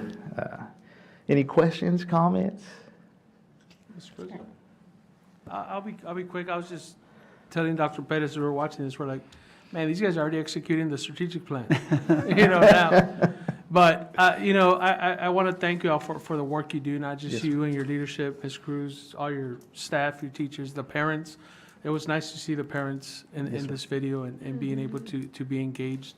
They're a big piece of our success as well. So during the previous presentation, Dr. Cortan said something about opportunities can change the trajectory of a student. Really, they change the trajectory of the whole family. And we're seeing that right now. So I want to thank you all for bringing those families in. So that cohort, it's for a whole school year? It's a whole school year, yes, sir. Okay, and then next year, are we in a different It'll be a different families? cohort, and the parents, actually, the current cohort, they actually told us, we actually want to come back next year. So we told them, well, you all are going to be giving the classes next year. So they said, yeah, we'll do it. So no, we're excited for that. But yes, so we started with 5. It was a conversation we had, the leadership team and some staff, and we talked about it in June a little bit. In July, we kind of started, and school year started. We started talking a little bit more about it, and we put into action. So Awesome. it's been nice seeing our parents, yes. Thank you. Thank you. So it's no secret, right? I love going to Zavala Elementary. And I know you presented some statistical information at the beginning, but I never feel that when every child has a smile on their face and just seems happy to be there. And you feel that. And so I know they talked about you're already carrying out our strategic plan, but more than that, I feel like you all live our first belief, right? So our talent is universal, but you're creating these opportunities for these students. And I just think it's wonderful. So I love what you all are doing. I love the parent piece, and I loved seeing the parents on this video. So just thank you. Thank you. Yeah. I just want to congratulate you. That was an amazing program. To me, parents are such a huge part of every kid's success, their involvement. When you see parents involved, you see kids succeeding. And I think what you're doing with this cohort is really fantastic. But as important as that is, and as successful as your campus has been with an A-rated campus, the one thing that really stands out to me about Zavala is the enthusiasm of you, your leadership, and your staff. I mean, you exude enthusiasm, all of y'all, every one of you, your staff. It's just amazing what you do, and that spills over into your students, your other teachers and staff, and I want to compliment you on such a wonderful job y'all are doing at Zavala. Thank you, Mr. Powers. Can we have your staff stand up? Sure, come on, staff, come join me. Right, have them join me. They're part of this. Come on.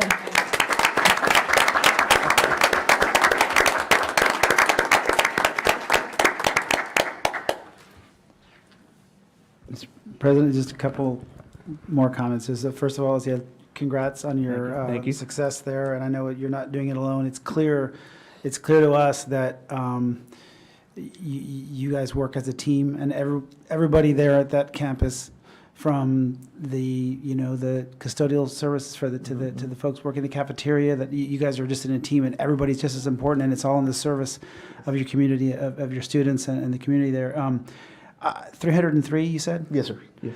I'm going to tell you that those are the luckiest students at ACISD and the luckiest families at ACISD. You guys get it right. It's incredible. What he said is true. I mean, really, if you think about it, you guys are already doing what we want done everywhere at ACISD.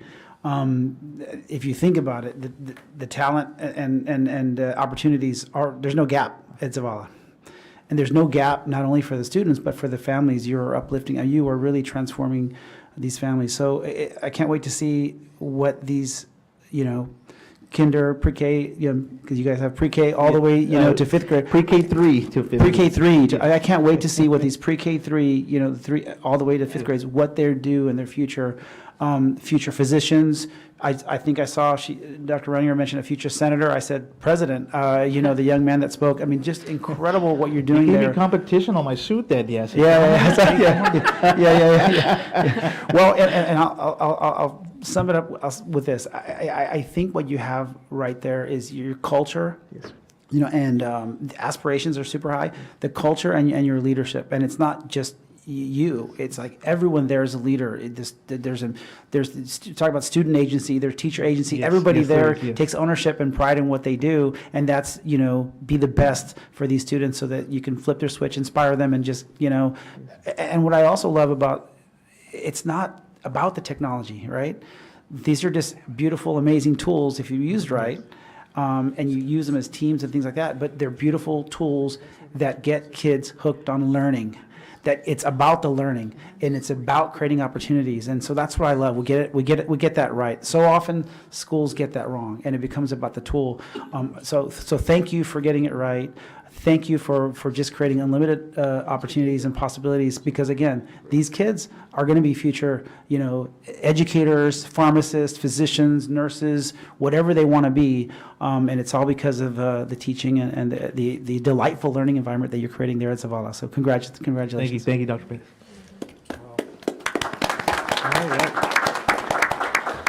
If you don't mind, I would just like to challenge you to continue to be bold, right?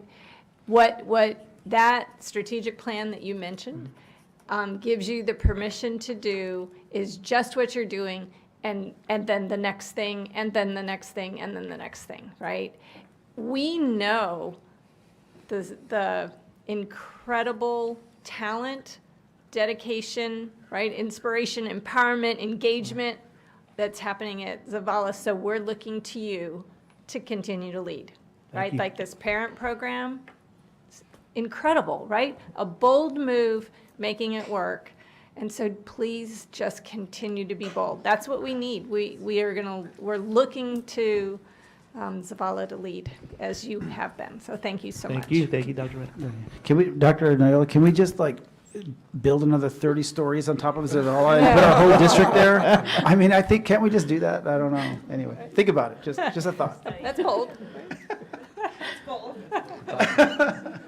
Congratulations, Oziel. Dr. Pettis mentioned culture, right? Culture comes from within. It comes from you. It comes from the people. It comes from great leadership. But let's not forget, Ms. Tanya Garza and what she's done. She was a fantastic leader as well. She's here in the audience, so I want to recognize she her. is. Excellent job. When she was president, she'd invite me there all the time. Hint, hint. And what a fabulous school. I haven't been there in a while, but what a fabulous school. The culture, Dr. Pettis mentioned it, culture's amazing. And it comes from within. It comes from you guys. It comes from the storytelling. But even beyond the storytelling, right? Because you have so many positive stories to tell, it comes from the heart. I saw you guys, every single one of you was tearing up as this story was being told. That's what our kids feel. That's what moves our kids. Miss Cardenas, I saw you. So much love just being projected. Am I wrong or right? so much love being projected from you. You know, if I can feel that as a board member and I'm not even interacting with you, I can only imagine how your kids feel. It's amazing. It's powerful. Keep doing that. Keep challenging yourselves to be the best for our kids. Like going back to that quote, it's not about what we want. It's not about what we need. It's about what our kids need. You guys are doing it right. Keep doing it. Keep doing it. Congratulations. Thank you. I'd also like to say thank you, Board President, Dr. Noel, and board members for investing in our campus, investing in our students. So we really appreciate that. Thank you. Thank you. Congratulations. So, Osiel, just Yes. one quick thing. I want to thank you specifically for continue to embody our leadership definition, for your commitment to excellence, your personal commitment and the commitment that you build in your staff, and never forgetting that heart for people and realizing that it's not about one person, a few people, it's your entire community. And so as we talk about our strategic plan, I say inspire, engage, empower, hashtag Zavala Elementary. Thank you. Thank you, Dr. Noel. Invite him on for morning assembly. Coach Cano will make him extra Yes, we time. did. Do it. I used to go do jumping jacks all the time. Thank you. Thank you. Have fun. Thank you. Thank you. All right, on to item number 4, public comments for agenda topics. Do we have any public comments?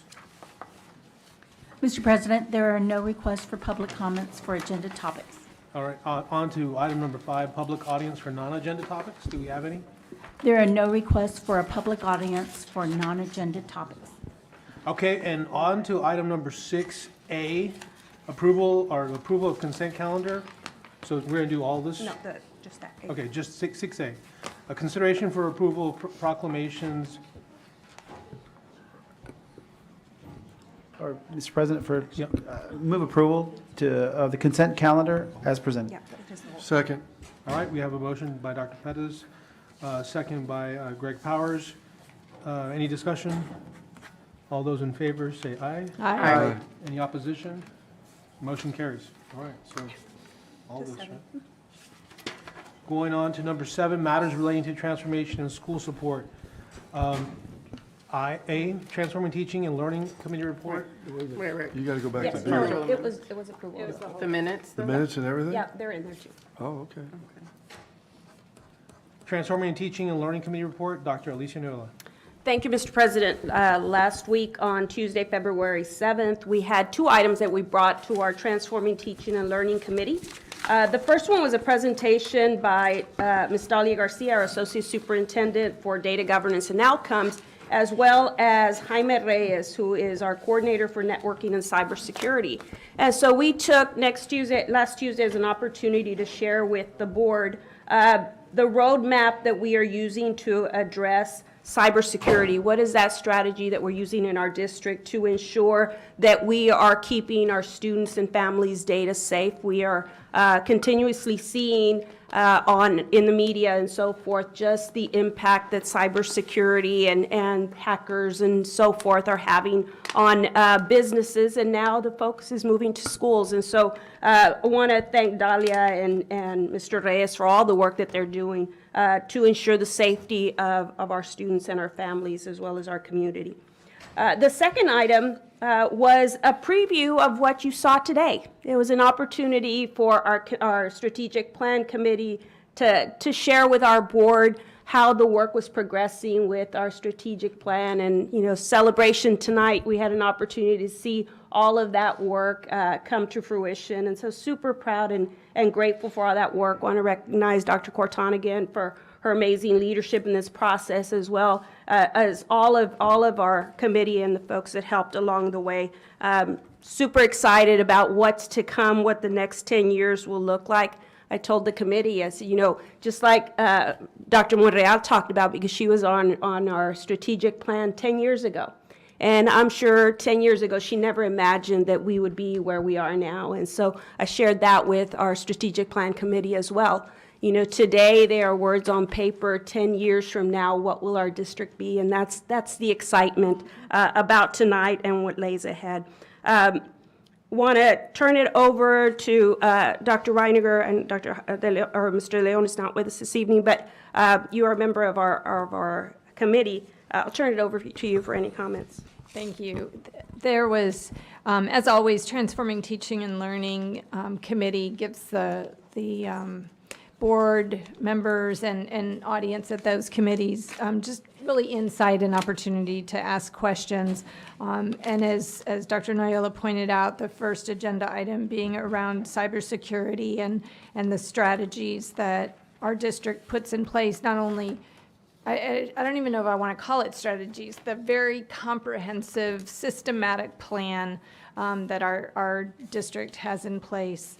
It was good for us to learn about that and continue to see great things there. And then I really don't have any other additional comments about the strategic plan, just that I'm glad we got to see it that day. We got to process it a little bit more that day as a group, which is always fun and insightful for us, and then to see it come to fruition today. So thank you. All right. Mr. President, if I could just add, just to echo what Dr. Reininger said about the importance of cybersecurity and getting that right. Thank you, Dr. Noah, for that, bringing that to this committee and to the board, and thank you for the leadership in that department. But I know that this district will get it right, and we won't have those types of threats become a reality. But because they're out there and they're after the public institutions and our money and our identities and all kinds of different things. And so I appreciate you guys taking this real seriously. So thank you for that. All right, thank you. We did already go through 8A and 8B, so we're now sorry? Not B. Oh, I'm sorry. So 8B, consideration for approval of adoption of the 2023-2024 school district calendar. Dr. Corton.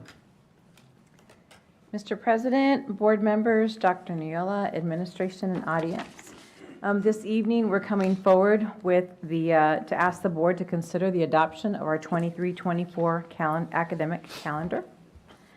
And so just as a reminder, the process for our calendar adoption, we really look at where we were the year before or the current year to identify strengths in our calendar and to also identify areas that we may want to rethink. Once we do that, we look at the instructional needs of our district and start bringing in the stakeholders to get some feedback on our calendar options. We typically have 3 options for voting. We send those to our campus personnel, and actually the calendar voting is specifically done at our campuses. So this year, let's see. I can open this back up. Give me just a second. I have the same problem as Lucia. It's not a Mac. So some of the features of the calendar in direct alignment with 2 of our specific result statements in our new strategic plan. We embedded a fall break into our fall semester. The week of October the 16th was a fall break in all 3 options that we presented to our campuses to vote. And so that fall break will certainly help us to invest in the well-being of all. The other thing that I'm going to point out, I'm not going to go into detail with every single one of the features there, but I do want to also point out that with our calendar options, we were cognizant of the fact that we have to make sure that we embed professional development days and instructional planning days where we need to. And so all of our 3 options that we sent forward to our campuses did just that. So here's a summary of our voting. Pretty balanced. We had 546 at elementary and 562 at secondary. And you can see there that option 1 was the option that received the most votes, the highest number of votes. And so you should at your place see a copy of our 23-24 academic calendar. If you look at that, some of the things that are important to us, we want to make sure that spring break is aligned to our livestock show, our local livestock show. And so we have that. Thanksgiving week is important for families to have off. So we kept that as one of the features of our calendar. And, last year when we adopted the calendar for the current school year, several people had feedback on the 22nd of December. Wow, that's late.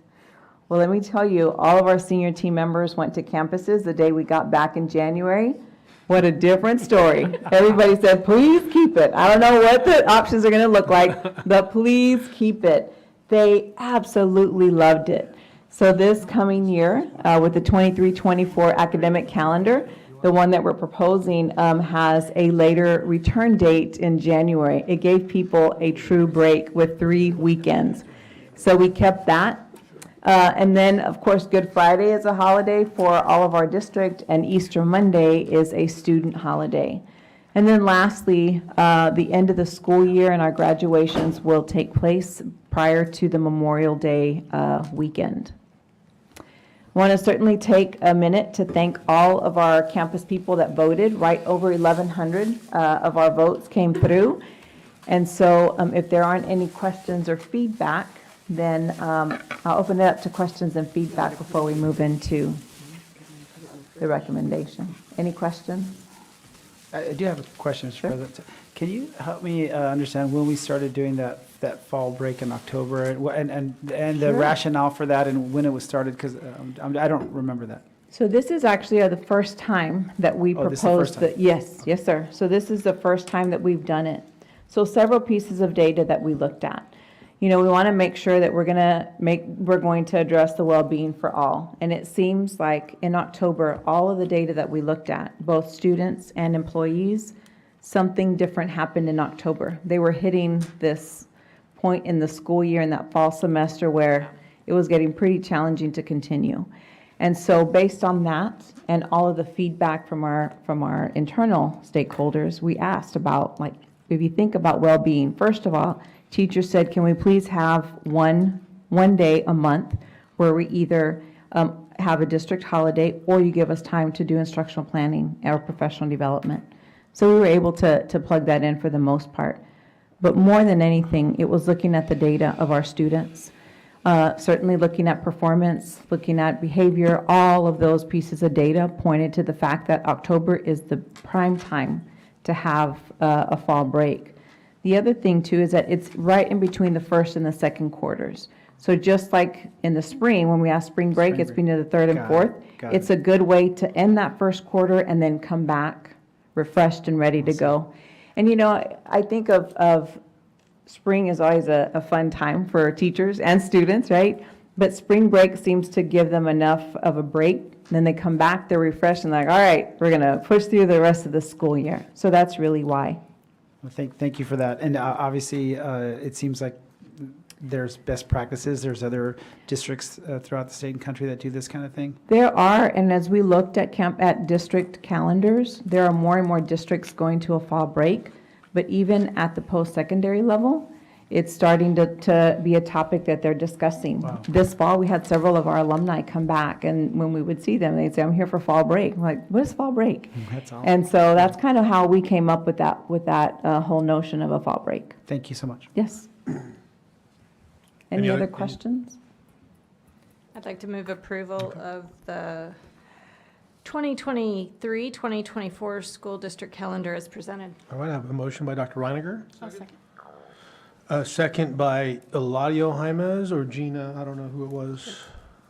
Eladio Jaimes. Okay, Eladio Jaimes. Eladio Jaimes. Any conversation regarding that? All right, all those in favor say aye. Aye. Any opposition? Motion carries. Thank you. Thank you. Thank you. All right, on to item number 9, matters relating to business services. A, consideration for approval to award construction services contract for the Harlingen CISD roofing improvements at various campuses, CNS T0223-1. Mr. Ramon Mendoza. Board members, Dr. Niola. Item number 9 is the consideration and approval to award construction services contract to the Harlingen CISD roofing improvements and various campuses. The ranking committee met and ranked the 4 proposals that we received. We are recommended the highest ranked proposal submitted by Rio Roofing. Total cost of this proposal is the base bid plus the alternate. We are looking at $2,693,000 even. You have a copy of the bid recap as well as the scoring instrument that we use to make this recommendation. We will entertain any questions or concerns that you may have in this particular item. Mr. President, and I'm assuming that you recommend approval? Yes, absolutely. Yes, we absolutely recommend approval. Second question is this over or under budget that you anticipated? It's under budget, sir. Okay, thank you. Mr. President, I move approval as presented. All right, I have a motion by Dr. Pettis. Second. Go ahead. I have a second by Dr. Reiniger. Any discussion? All right, all those in favor say aye. Aye. Motion carries. Any opposition? Motion carries. All right. Going on to item number 9B, consideration for approval to award construction services contract for the Harlingen CIC roofing and fenestration improvements bid number CNS T1 222-2. Raymond Mendoza. Thank you, sir. Mr. Muniz, Dr. Muniz, board members, Dr. Niola. Item 9B is the consideration for approval and award for construction services contract for the Harlingen CIC roofing and fenestration improvement bids. Again, the ranking committee met and ranked the 3 proposals that we received. We are recommending the highest ranked proposal submitted by RGO Roofing Construction.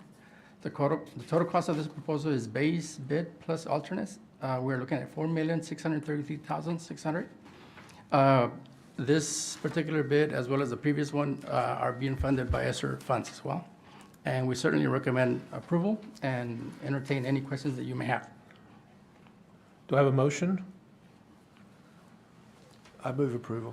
All right, motion by Greg Powers, second. Second? Second by Dr. Reiniger. Any discussion? All right, all those in favor say aye. Aye. Any opposition? Motion carries. On to item number 9C, consideration for rejection of bid for Harlingen CIC fenestration improvements at various campuses, bid number CNS T0223-3. Mr. Mendoza. Yes, sir. Thank you. Mr. President, board members, Dr. Niola. Item C obviously is the consideration for rejection of the bid for Harlingen CIC fenestration improvements at various campuses. Only one bid was received, and due to lack of competitive bids, we are requesting consideration to reject this bid. We will rebid at a later date. There was only one bid, and it was way over our budget, and we certainly recommend rejection of this particular bid. Mr. President, I move approval to reject the bid as presented. I have a motion by Dr. Pettis. I have a second by Greg Powers. Any discussion? What was our budget? $750,000. And what was their bid? $1,060,000. Okay. And our budget was 750? $750,000. Wow, okay. Um, Thank you. All those in favor say aye. Aye. Any opposition? Motion carries. Item 9D, consideration for approval of order of election and notice of trustee election. Mr. Ramon Mendoza. Thank you, sir. Mr. President, board members, Dr. Niola. Before you, you have the order of election for the May 6, 2023 trustee election. We have 2 places up that are due on May 6, place 1 and 2, currently held by Dr. Monreal and Mr. De Leon. In the order of election, early voting begins April 24th and ends May 2nd. Please note that the order of election contains an additional voting day on Saturday, April 29th, from 10 a.m. to 5 p.m., and May 1st and May 2nd from 8 a.m. to 8 p.m. So the early voting locations are as follows. We are recommending Cameron County Annex on Wilson Road, the Cultural Arts Center next to the library, and our ATIZ Administration Building as early voting sites. On election day, we have identified 9 locations. They are listed there for you as well. This year, we have one change.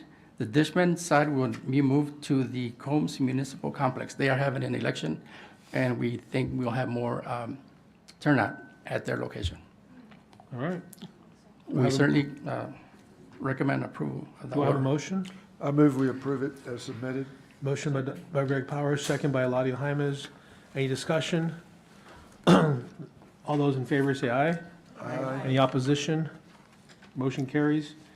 All right, going to item number 9E, consideration for approval of early voting clerk Remy Garza for HCISD Board of Trustee election, May 6, 2023. Thank you, sir. Dr. Muniz, board members, Dr. Niola. On January 17th, our board approved the joint election with Cameron County, and we are recommending Mr. Remy Garza, the Cameron County Elections Administrator, as our early voting clerk for our upcoming school board election. Thank you, We sir. certainly recommend approval. Mr. President, I make a motion to approve Remy Garza as the early voting clerk. I have a motion by Eladio Jaimes. Second. I have a second by Dr. Bettis. Any discussion? All those in favor say aye. Aye. Any opposition? Motion carries. On to item 9F, consideration for approval of interim chief financial officer to sign checks for the district. Ramon Mendoza. Thank you, sir. Mr. President, board members, Dr. Yola. Currently, we have dual signatures on all of our accounts. We have President Bobby Muniz and CFO Mr. Cavazos. We need to update those signatures and replace Mr. Cavazos with my name and as authorized signers for our accounts. And we certainly recommend approval. Do I have a motion? I move that we approve the interim chief financial officer to sign checks for the district. I have a motion by Dr. Reiniger, and I have a second by I'll second. Gina Monreal. Any conversation, discussion? All those in favor, say aye. Aye. Any opposition? All right, motion carries. Thank you, sir. Thank you, Mr. Mendoza. Thank you, sir. On to number 10, matters relating to district operations. A, Facilities and Safety Committee report. Mr. Oscar Tapia. President Muniz, members of the board, Dr. Noyola. On February 7th, we had a Facilities and Safety Committee meeting. The first item of business was the delegation of authority and ranking process for construction projects. I presented and reviewed legal policy CV as it relates to the delegation of authority, the evaluation committee, evaluation criteria and relative weights, and explained how they're used to come up with the best value for the district. I explained how our district ranks and scores these proposals and related procurement methods and processes, including various allowable construction delivery methods that are required to be approved by the board. After that discussion, we went on to the ESSER-funded projects, two roofing projects that were done by Janak Architects and Megamorphosis. At the time of this meeting, we had not opened bids. We opened the bids the day after. So those are the proposals that came in. We ranked them when they were on your agenda tonight for approval. We went on to the district's TRE program. I discussed the progress of Zavala, how the demolition was complete inside, how all the plumbing's been replaced, and the new slab has been poured on top of that. And they're working on the new slab for the outside new freezer cooler units. Early Childhood Academy talked about being about 90% complete, interior finish work going on. Cafe library area has been finished. Interior finish work for wall tiles, floor tiles, and cabinets and plumbing fixtures, and the new additions were being put in. So we got a little bit of block veneer on the outside with some windows on the exterior additions as well. On the Early Childhood Academy project, we did have 3 bid proposals, but they were all very high, so they were rejected at this earlier meeting today. We'll reevaluate and come up with a different recommendation for that project. It was double our budget. The First Responders Academy, we're about 90% complete, finishing some floor and base cove and a lot of specialty systems like heaters and room signage, alarm systems, data cabling, projectors, TV cameras, and things like that are being installed. The Bogus Stadium, it was complete, the striping was complete, so we're just working on the final punch list and we'll be closing that project out. I also discussed a couple of contingency expenditures, one for the Early Childhood Academy and the second one for the first responders, and also recommending final payments, which will be coming up after this item to close out the intercom projects at Milam Elementary and the paving parking lots we did at Wilson Elementary and a couple of playgrounds at Stewart Place in Austin. We then went on to the construction funds, financial reports. Mr. Mendoza gave an update on the financial status of our TRE funds. And then Joseph Villarreal, Dr. Villarreal presented an update on the school district's efforts and initiatives to address mental health. Some of these initiatives included the establishment of the HOPE Squad, which is the district's peer-to-peer suicide prevention program, as well as the Watch Dogs program, which increases community engagement in our schools by providing positive male role models in our schools. And then Danny Castillo presented the most recent intruder detection audit at one of our campuses. We then went into adjournment, next executive session, to report that one finding.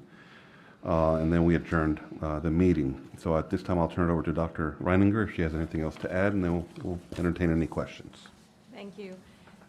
As always, there's a lot of really important items that are covered in the Facilities and Safety Committee, as you might imagine. We started, as Mr. Tapia mentioned, by reviewing the ranking criteria for all of our bids that come in. And it's something that, is regularly done. It was important to do again, so the timing was great. We gave some recommendations to consider for adjusting more so the weighting of the criteria, not so much the criteria themselves. So we will continue to see progress on that, and thank you so much for presenting that. That was important for the board to hear. On just the update on district programs, it's a great place to be right now, like 90% there, 99% there. There's a lot that we're now at that finish line, and we know Mr. Tapia will get it to the 100%. You always do, and your staff do a great job. So, exciting things happening. It's great to see that Zavala is getting a much-needed update to their kitchen area, and it's an expansion as well. So that's important and needed there. And then, as we continue to hear the importance of school safety and, events, unfortunately, that we hear in the news, it's always a pressing topic. And HCISD is not letting up on their dedication to making sure that school safety and well-being are always at the priority. And so it was great to hear about the efforts around the suicide prevention and making sure that children are engaged and safe, and then our work to meet TEA recommendations and our strategies for making sure that every single campus is safe. And Mr. Castillo, Dr. V, thanks for what you're doing to lead us through this. So we're not letting up, and we're seeing great things. So thank you. All right, thank you, Dr. Reininger. On to item number 10, B, consideration for approval of final construction payment for Supernova for the Milam Elementary Intercom upgrade project. Mr. Oscar Tapia. President Muñiz, members of the board, Dr. Noyola, this is one of the final payments that I talked about right now. This one is for $5,400 to close out the Milam Elementary Intercom project. Payment to be made to Supernova. We reviewed the final invoice. We've done the punch list with the engineer, and we recommend release of final payment and closing this project out. Do I have a motion? I move approval of final construction payment to Supernova for Milam Elementary Intercom upgrade. I have a motion by Dr. Reininger. Do I have a second? Second. I have a second by Mr. Greg Powers. Any discussion? All those in favor say aye. Aye. Any opposition? Motion carries. Thank you very much. On to C, consideration for approval of final construction payment to Peterson Construction for the paving and parking lot improvement project. Mr. Oscar Tapia. Yes, President Muñiz, members of the board, and Dr. Noyola, this is also the second payment that we talked about to Peterson Construction of $15,860.35. This will close the project out, and we're recommending final payment. Were we under budget or over? This one was under budget. Under budget? Yes. How much did you save us? About $16,000. All right. We know where that can go. Unused contingency. Do I have a motion? I move we approve it. I have a motion by Mr. Greg Powers. I have a second by Dr. Nolan Perez. Any discussion? All those in favor say aye. Aye. Any opposition? Motion carries. All right, on to item D, consideration for approval of interlocal cooperation contract between the Harlingen Consolidated Independent School District and the Department of Public Safety of the State of Texas. Dr. Joseph Villarreal. All right, good evening, Dr. Muñiz, board members, and Dr. Noyola. I'm bringing forward for consideration for approval of the interlocal cooperation contract between the Harlingen Consolidated Independent School District and the Department of Public Safety of the State of Texas. This contract would provide DPS with exclusive use of office space located in 5 of our schools. Those 5 schools being Ben Milam Elementary, Early Childhood Academy, Lamar Elementary, Coakley Middle School, and Memorial Middle School. On duty, DPS officers will utilize the office space to conduct DPS business while maintaining a law enforcement presence during and after school hours. This cooperation contract will further enhance school safety and increase the number of armed officers in our schools. At this time, administration is recommending approval. Mr. President, I'd like to move approval the interlocal cooperation contract between HCISD and the Department of Public Safety of the State of Texas, and authorize the superintendent to finalize contract negotiations and execute the final agreement. So I have a motion by Dr. Reiniger. Do I have a second? I'll second. I heard Gina Monreal have a second. First time. Any discussion? I have a question. Sure. How were the 5 campuses chosen, and is there an opportunity for more campuses to? Yes. First of all, to answer your first question, it was a lot based on geography, where the campuses are located. For Early Childhood Academy, it was more about the type of student that's there. Little ones, that in an emergency situation, the more adults, the better to assist those students. And so mainly the geography and then that type of student there at Early Childhood Academy. And then, yes, absolutely, they are open to increasing the number of schools in the future. And so is it just one officer per campus, or? The office space right now is designated for 2. For two. Mm-hmm. Any further discussion? Well, I just want to piggyback on Eladia's comment. Let's figure out a way to be nimble about increasing, not creating, we almost want to, create a situation where you don't need to come back to board approval for this type of situation. Anytime we have law enforcement that's interested in sort of housing and doing some things, we just want to create more engagement with law enforcement. Mm-hmm. So I would ask, Dr. Villarreal and Dr. Noyola to be thinking about bringing to the board in short order a way to sort of, like our talent reserve situation for law enforcement, for safety. Let's bring about a way to where you guys can be nimble and it doesn't require board approval. That's what, I'm just one board member, but I just want to thank you for this project. It's incredible to have this type of engagement with our state officials. They're incredible. Invite the Rangers. They're for they work for the DPS too. You can invite the Rangers. We don't have that many, but you can certainly invite the Rangers to come hang out with us as well. They're just great people. But thank you for this. This is amazing. Absolutely. Any further discussion?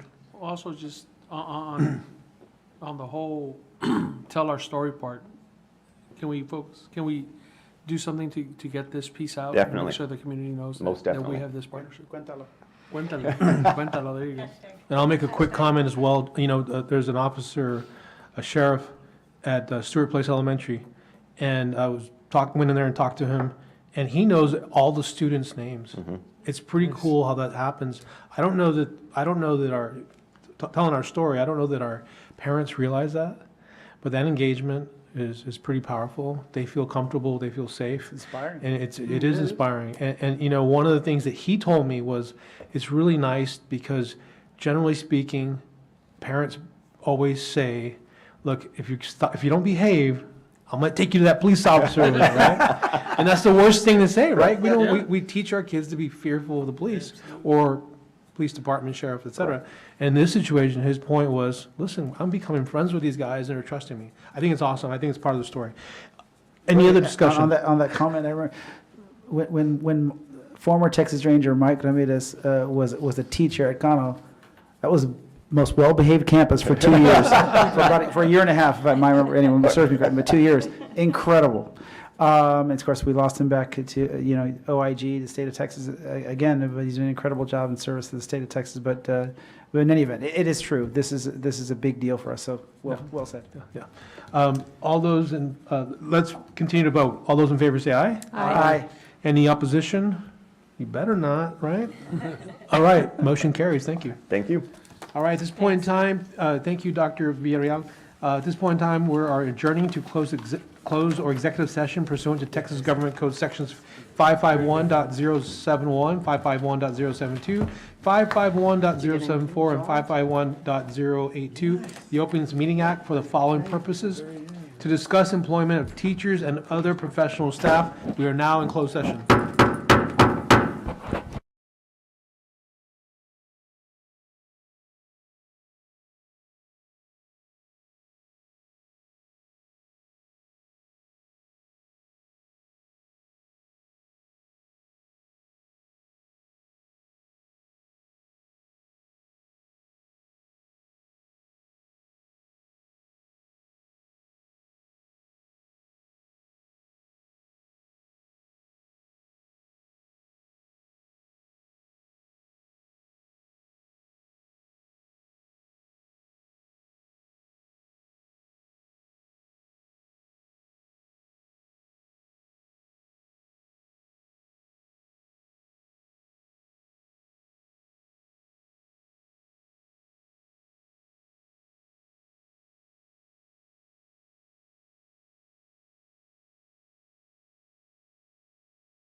At this point in time, we are now back in open session.